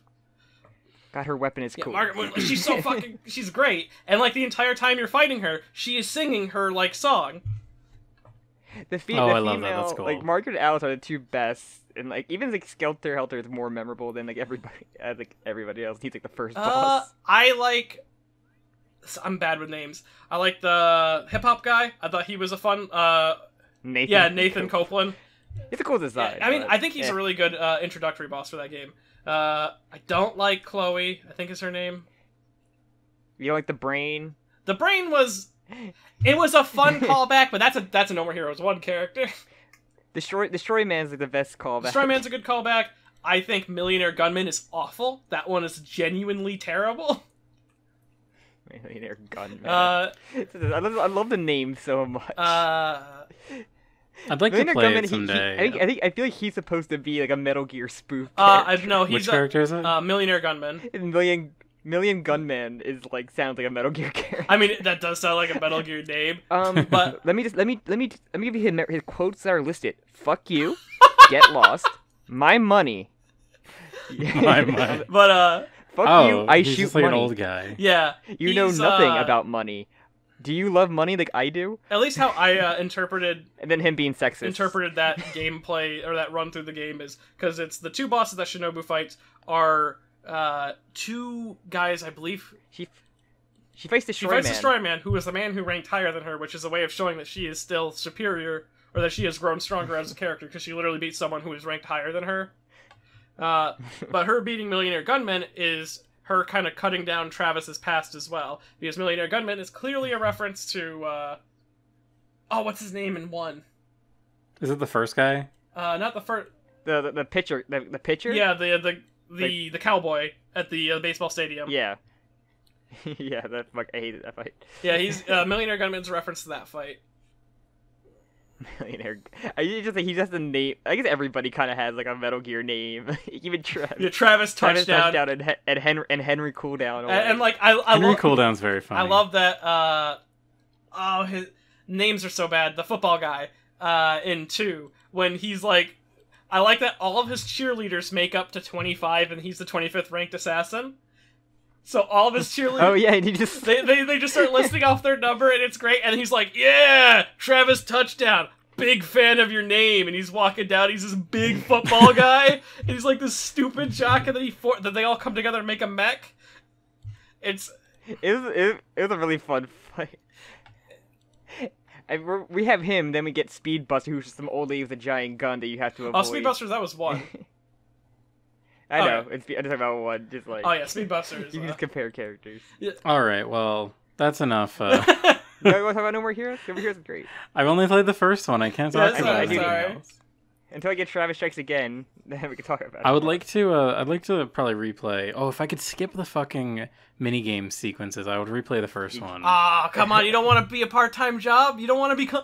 That's No. That's some third-rater talk right there. You don't want to pick up scorpions in a park? Some third-rater talk right there. That's how you miss out being a first-rate. I guess I'm gonna miss out then.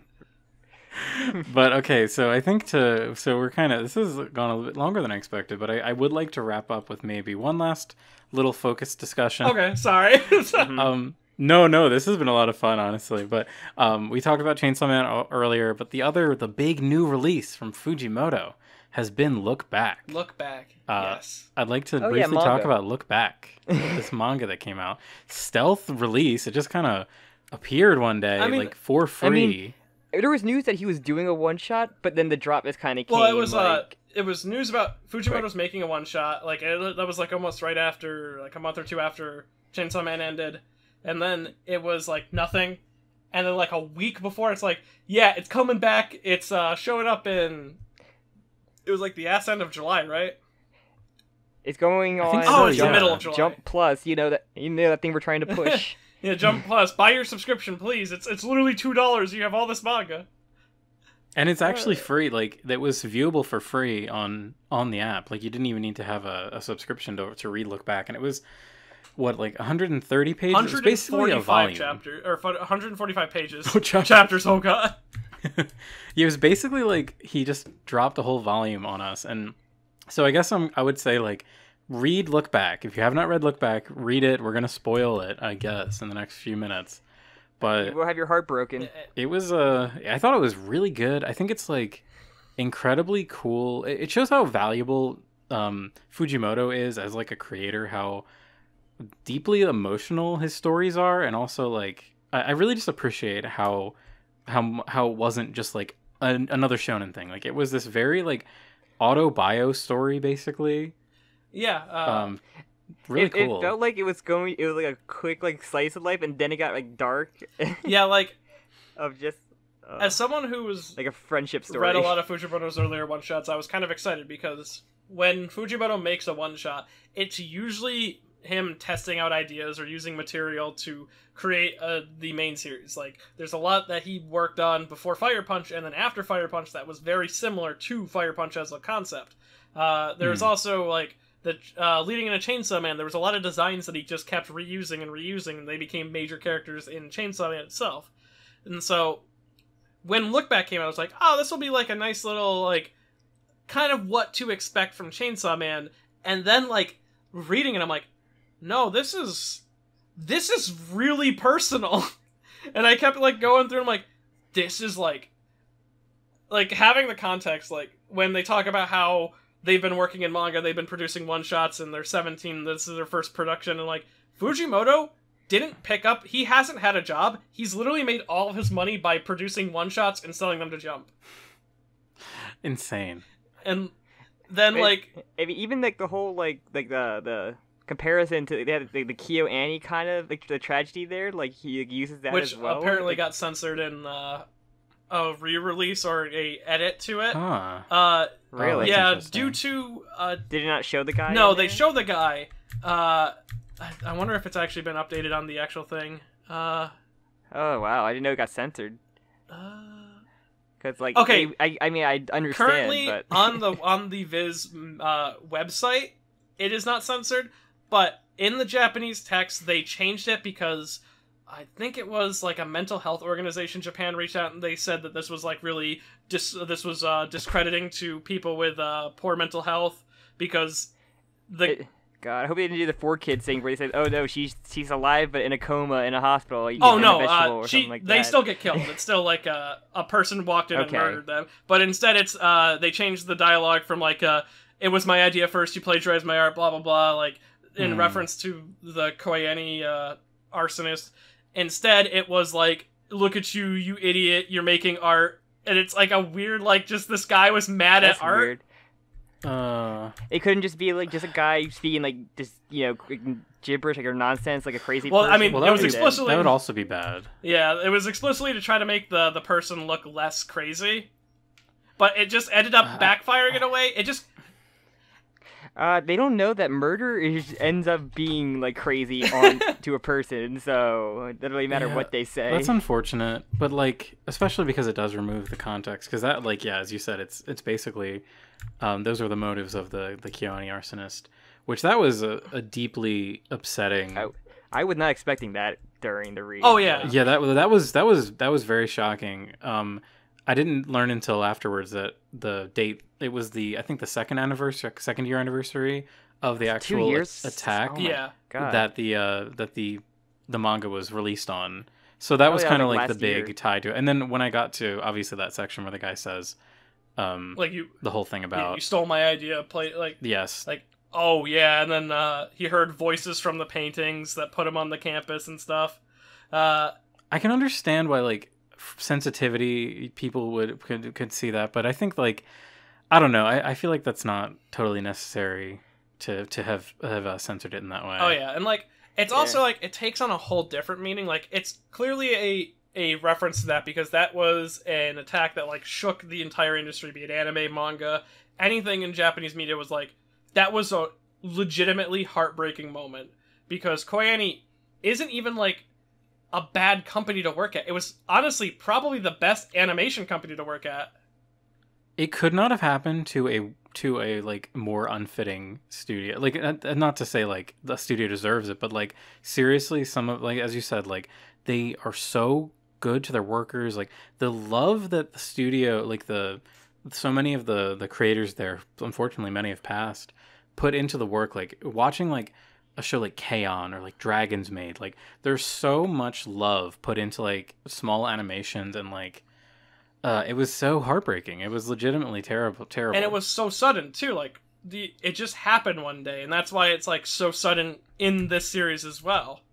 And yeah, it is just an event that happens, and that's what I love about like the message of the story, where it's like it's such a bittersweet message, but it's like you just have to kind of keep going. Like you don't really have a choice to stop or whatever. Like the best way, like, the final panel is I forget her name. It's like Fujiwara or something. I forget the one girl's name. Fujino, yeah. Fujino just goes right back to her pose and starts drawing again. Like, and it's just, I think there's something so bittersweet about like you just have to take these horrible things that happen in life and keep moving forward. It's a very like timeless message. it's also like a really like the fact that a lot of like there's just a segment which is all about like fantasizing about like what I could have done differently, Yes. which is something that like a lot of people can feel. And I think that one of the most beautiful elements of that is when that attack happens, when there's that flashback to like what I would have done if I was there, the art style is completely different. Mm-hmm. It, like a clear idea that this is like a fantasy for them.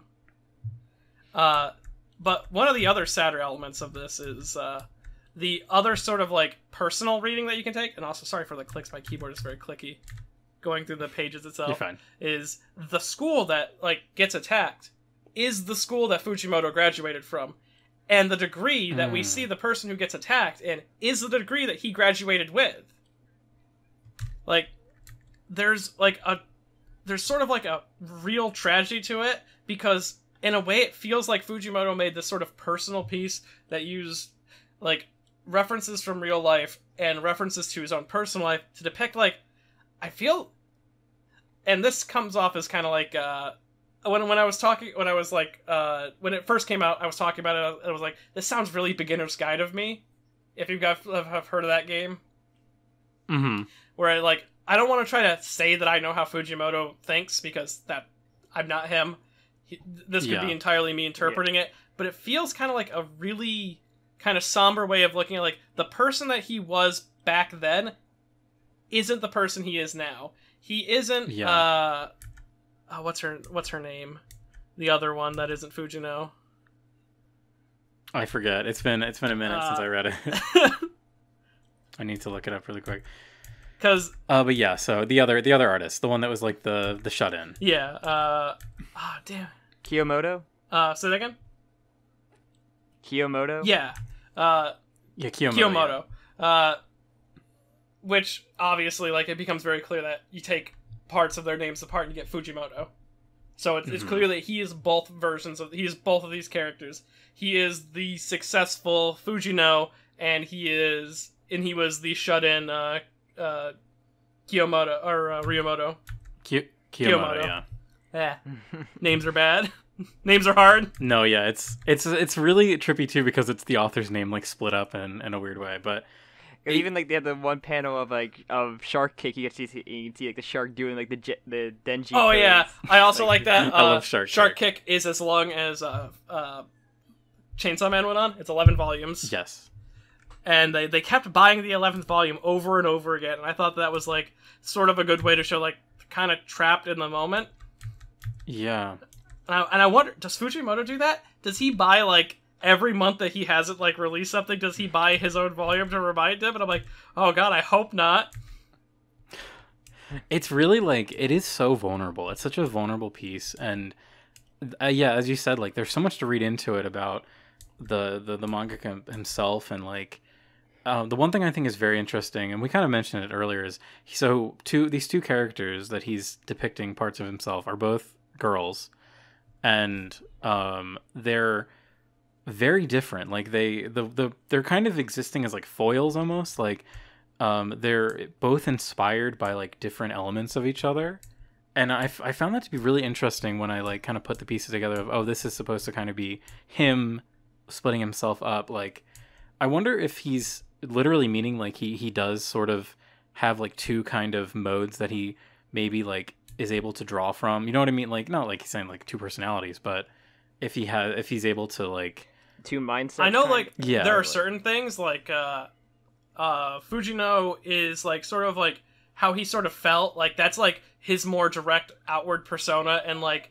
I think Kiyomoto is supposed to be like his internal creativity. Like there's this like part of him that's like amazing at backgrounds, really like they have like the knack, and like if they apply themselves they can go amazingly far, because he is very traditionally trained. He grew up in a household, or at least as he describes in an interview, he grew up in a household where he didn't have money to go to art school, so instead he would piggyback off his grandparents when they went to I think it was oil painting like classes, and he would learn and he learned very traditionally. He graduated from the university with a degree in Western painting. So to go into manga, like that moment where she's like, a fourth grader's better than drawing at me, and she's like freaking out, like that was kind of his mindset. I think in one of the interviews where he was talking about like Fire Punch's success, he mentions like, if Fire Punch didn't succeed, I was just gonna kill myself. Jesus. Oh my god. And like his editor was like, I didn't know that about him. If I did, I would have been very nervous. One way that I kind of read, so like in the first half of the story, the way that Fujino is introduced to Kiyomoto is just through their like comic strips that they would do. Art. And it's so basically like the little arc that happens is Fujino is like, oh, I like making these comics because it has a big reaction, like everyone likes it, I like it, but then feeling like upstaged by the superior art, she like kind of retreats into herself, and she doesn't produce anymore. And like I kind of see that as maybe like he was kind of seeing like, okay, well, I can do like this real art, like I can focus on like the traditional like go to college for art, but like the thing that really like gets a reaction that he seems to really like, especially because Kiyomoto likes it, is these like stories and like telling these like, because there's so much like levity in his stories, and that's kind of like the thing. There's kind of like a dark humor in like the little comic gags we say, the four comas. It's amazing how he made like a 140 page one shot, but in the first 4 coma we see is the greatest thing in Jump. No, it's so first good. kiss is awesome. Those are legitimately funny. Like I was literally laughing out loud at and I'm not a huge fan of 4 comas, honestly. But they were very fucking funny. I was like, damn, this guy is so good at like manga that he's willing to drop these like hilarious ideas for gags as like a little background piece to his story. Yeah, and it's like, I like that of the 2 versions of himself, both of them agree that like the character and like writing of the series is like, they both really like that aspect. Like, obviously Fujino doesn't really appreciate that they can create these characters. They look only at the art and they see themselves as a bad artist. They don't realize that like the person who is the better artist, quote unquote, they don't have any stories. Like, if you look at the 4 comas from Kiyomoto, they are just art. They're like, there's a shot, then the shot, and another shot, and it's this sort of like, it's abstract, but it looks really nice. So people look at that and but Fujino has like actual humor. Like, there's stuff going on and the art's not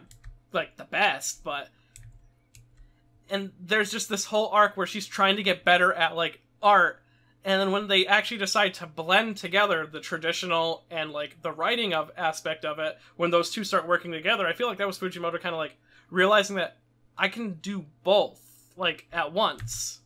Mm-hmm. And that was like, oh, that's like a really hard thing that it takes a while sometimes for people to realize that. And then as time went on and people are like, you still doing comics? That's kind of childish. Like, what are you going to... Yeah. And I'm like, oh no. Because mangaka is not a respected profession. It's respected by people who enjoy the and consumption, but like any media pursuit, any form of entertainment, it's like comic books and like, you know, video game stuff where people kind of have that stigma to YouTube it. channels. Yeah. You make, like, what do you do for a living? I make YouTube videos. Yeah, what are you gonna do in 30 years? I don't know. And then to find out that like both aspects are like this sort of like symbiotic relationship after a while, and then that part of him that was like this traditional art went off to college and died. I was like, oh, that's like, that hurts, because I feel like that was Fujimoto being like, yeah, this is like my artistic creativity, it's damaged. I'm not the same person I was before college.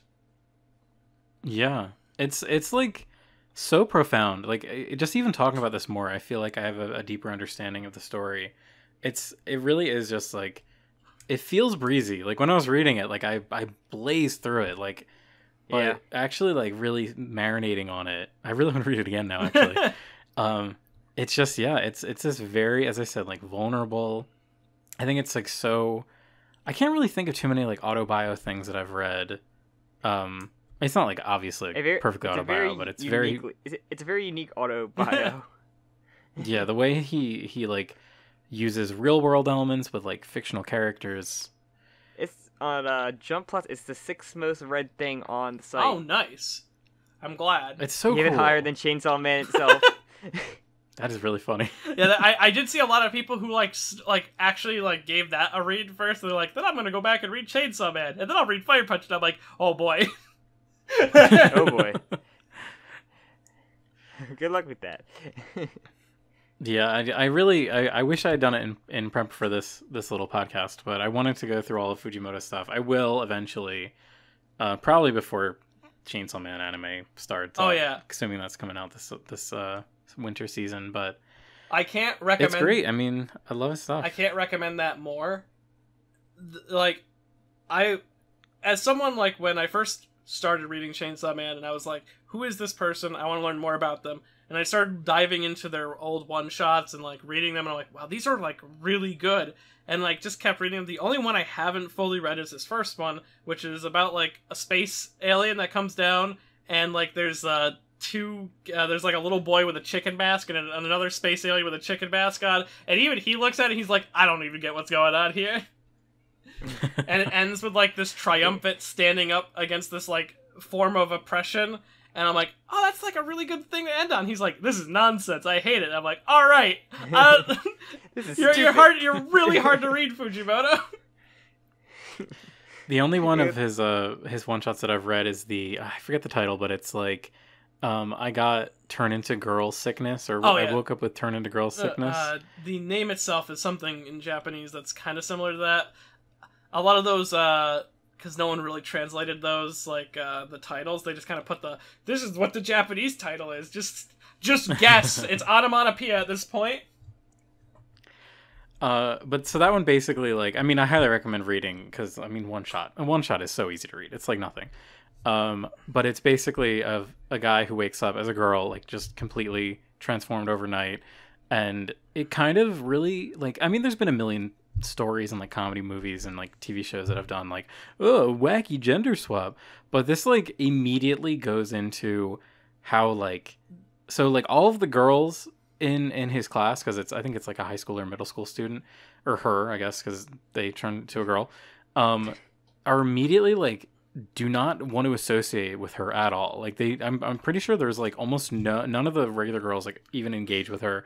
All of the boys immediately start like, bullying and trying to, like, do horrible things, do some not so nice things. There are some words said, though it has one of my favorite fan translation moments. Oh man, I had to find it because it's really terrible direct translation. But so yeah, if you're gonna look for that, I'll just, like, briefly summarize the rest of it. But, like, it just kind of, and then the second half kind of goes into, like, analyzing a relationship as, like, someone who has been miraculously changed gender, and, like, it really goes deeper than you would expect a story like that to be. Like, as I said, most of the time it's like a wacky comedy, but it really does go into, like, gender roles and, like, societal expectations of gender, and, like, as you said, like, with the other one, like, it has, like, this little one shot has, like, a kind of profound message. And oh yeah, it's neat. A very positive. Like, the ending is, like, talking about, like, no matter, like, what you are physically, what you feel on the inside is what really matters.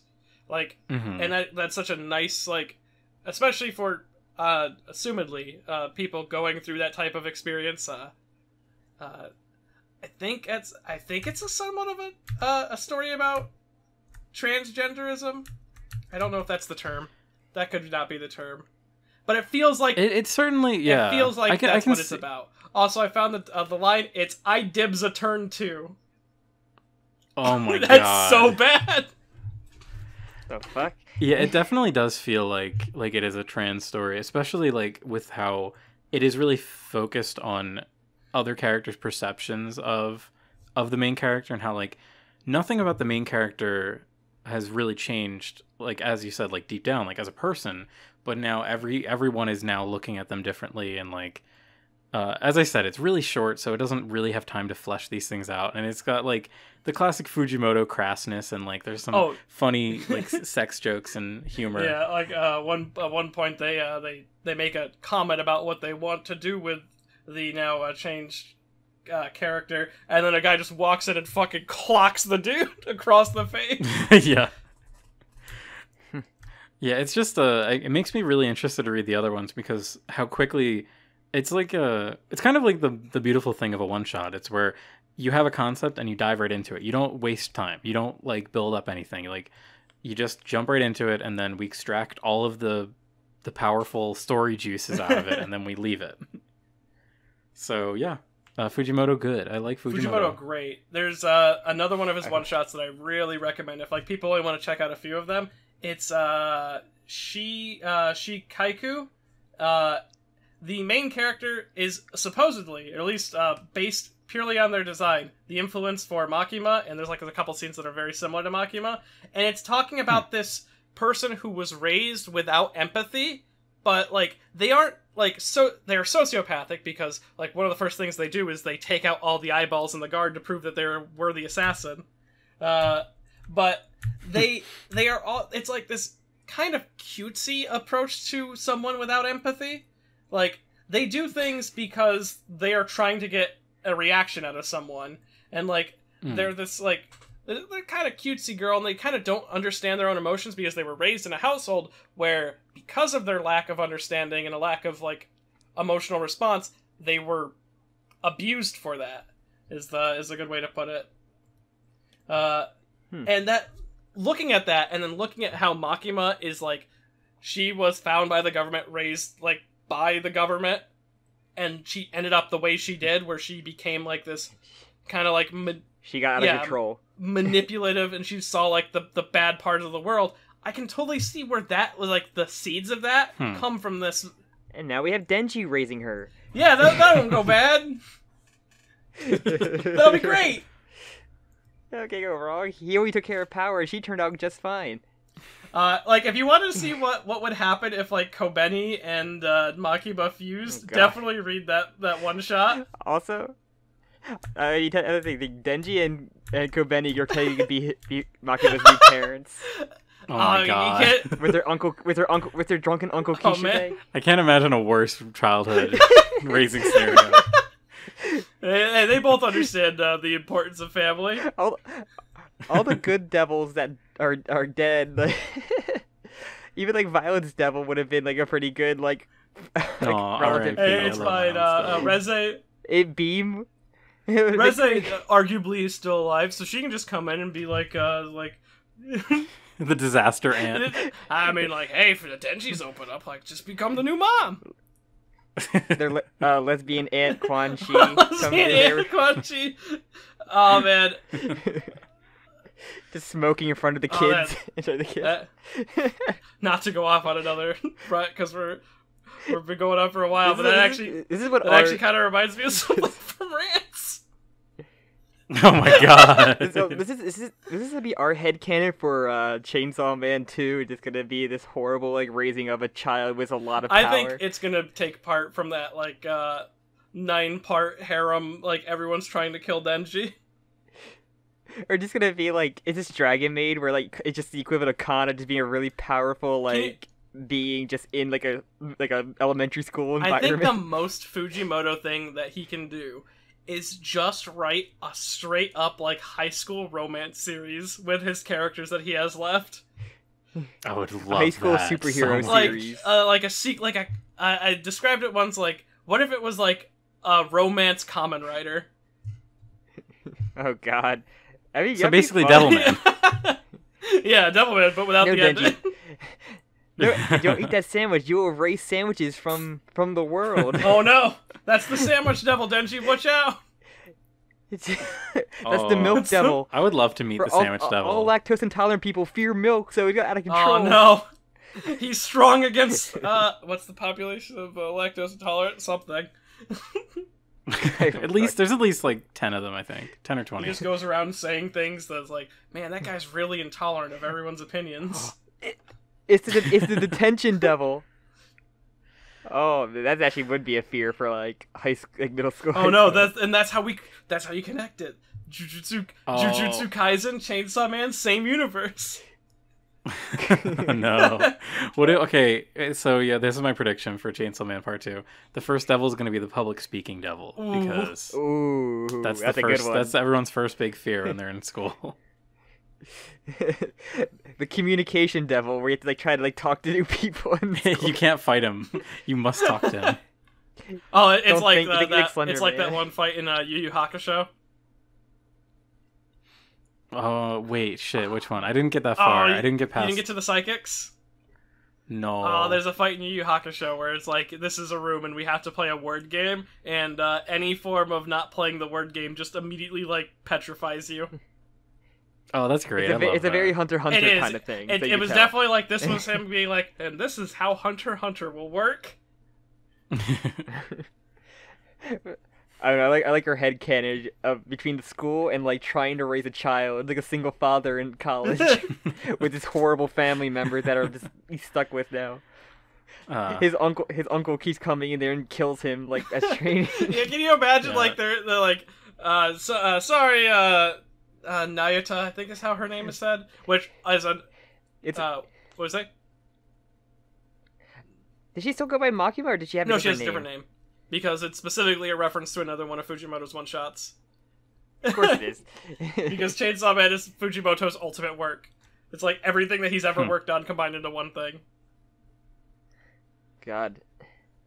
Just, I don't know. I like the headcanon of just horrible things happening when she goes to Kabene for advice. Just like oh my god, it's like horrible. What was that anime like and terrible. like that everybody in the school was just randomly just dying from like weird like Final Destination like shit. Was it another? Another? Oh yeah, I think I've never seen it. It was literally just the kids just falling and dying in like really like kind of funny ways of just like if you're taking them serious, but like they like one fell on an umbrella on the stairs. That's funny. Oh yes, I've seen that. I think that's another. It's just like it's like every time he goes to Kabene, that just happens to the people like wherever Kabene's working at because he can't keep a job down. I mean, I think we'll meet Kobene's sister. I think she'll be like a way more major role because that's the person who's actually in Denji's age range. Because Kobene's like 22. She's not going to be going to high school with the 16-year-old boy. She's going to be the janitor. Oh no! Don't make Kobeni the janitor. She's the wise janitor. Oh no! It's like a Denji. That's the classified Denji survival guy. Oh my god! Yes. All right, I think on that we should probably end it. I don't think we're gonna. Weasel the Devil. Weasel Devil. We're not gonna beat. We're not gonna beat Denji's declassified. That's Kobeni's devil. It's the Weasel Devil. Oh shit! It could happen. It's the Honey Badger Devil. Can't wait for Denji's new friend Cookie to come in there with his tech. With his tech. It's gonna be so good. Alright, what's the Japanese equivalent to James K. Polk Middle School? Or high school? Shujin Academy. Oh my god. Alright. Well, I think we'll end it there unless we have any last... You should make the title of this episode just Denji's high school survival... And they have Denji Declassified High School Survival Guide. They have to get to 2.5 hours in before they get the joke. That's basically what Castle Super Beast is, actually. Yeah. Hey, if they made it this far, they'll leave a comment of their pitch for their high school... or just Chainsaw Man high school scenarios that you want to see. Oh, actually, so we do have kind of like a little tradition with these Meti, and we'll let you decide. So we always have like for the people that did stick it out and made it to this part of the podcast, we have a question that they asked. Okay. So you can ask the audience a question that they type in the comments to prove that they've made it this far. This may be the longest one yet. I don't know. No, it's not. I think we had one that hit 3 hours once. Damn. We generally make it like related, but you can do whatever you want. This is your episode. I did realize I just put you on the spot, so sorry about that. Someone who never made it 3 hours into these. We always get like at least one. This is Castle Super Beast lane, so yeah. Yeah, right. If you've made it this far in, JoJo. Type. What's the name of the organization? What's the full name of the organization that Ayame and Tanukichi from Shimoneta run? I don't even know. Yeah, I've never seen Shimoneta. Oh, actually, fun fact. So put your favorite Gantz fact. I'll end. We'll end it on this actually. So Sam and I went to favorite rants facts. Oh, favorite H game. And why is the Bible black? Sam and I were at a con once, and there was a lady doing the Shimoneta cosplay. She was the girl, she has like the panties on her face. I forget her Blue name. Snow Ayame Kasho. So she was running around, and I was like, "Oh my god, you're from Shimoneta!" And she was like, oh, and she ran over and she gave me a page of a hentai that she'd ripped out of a book. Oh, that's do you awesome! still have it? I do. That's so awesome because do. that's like directly like, oh man, Shimoneta's. You gotta get that frame, Jim. I should. It's from or laminated. It's from like I don't even know what the source is, but it was like a centaur girl. I was like, whoa, this is pretty intense. r/hentai and just like, can someone tell me the source of this? And someone will tell you like. I still get questions about the Shimoneta ad read at the end of like every video. It's just like I just like the series and I want people to buy it. That's literally it. Like when I started making videos, it's like, what if like if my channel ever blows up? What if I just like told people to buy one product that I'm not even sponsored to buy? I like Shimoneta. That's it. I just won't. Hey, man. It's a great gag. No, it's. I love that you stuck with it this whole time. It's so I can't wait to funny. hear the 3 questions they can possibly answer for the end of this. All right. God. So then, with that, do you want to? So we'll let Meti plug guest first. plugs first. Oh, Guest plug first. If you'd like to plug your stuff. You can find me at buyshimonetta.com. Besides that, I just Meti, not the bad guy, on YouTube. I make some stuff. Some stuff that you maybe mentioned in here. Any series I projects. mentioned throughout this podcast, I think I made a video on once. I think I referred to Attack on Titan at some point. I know a lot of people send me Attack on Titan stuff, and I'm like, When we have JoKakaCon, we'll have your Gantz lecture like front and center. on the not main Gantz, stage. Rants. Gantz is a Rant, very sorry. different series. That's a rant instead of a praise, instead of a 10. The Gantz Letters are- rants. Letters are hard, and it's hot in my room. Understandably, it's fucking so hot in here. So, I know. Yeah. Oh, I'm cranking that AC up in a few seconds, ooh, baby. boy, I okay. can't wait. Sam, do you want to plug us out? Do you want to do your Twitter as well before you go at ours? Meti and TBG, but you may not want to follow the Twitter. I do not. Listen, if you follow Twitter, risky read the click. bio. It's a risky click. There's a lot of risky clicks. There's a sometimes like at 3 a.m. or sometimes at 3 p.m. It'll be just like a risky scroll. I appreciate the jump scares when I'm at work in the break room, and I hope no one's behind me. But I guess I'll plug it up. Yeah, Then. plug it up, Sam. Thank you all for listening to our 2.5 hour BROKAKAKA. We appreciate it. If you like our stuff, you can follow us wherever podcasts are. You can like, comment, subscribe, all that fun stuff that goes in YouTube. You can follow the podcast and me and Jim as well on Twitter. Yep. And you can join our Discord as well. Yep. And anything else I'm forgetting, Jim? Do you have anything else to plug? Nope. Nope. Sounds good. All right, you want to get an AC on the quick possible, don't you? Yes. All right then. All right. That's it. Thank you all for listening. Thank you, Meti, for doing No this problem. with us. This was a lot of fun. Yeah, thank Oh, you. I'm glad it was so much fun. It was a ton of fun for us too. Always fun doing these. All right, and with that, we'll say goodbye. Goodbye. Bye.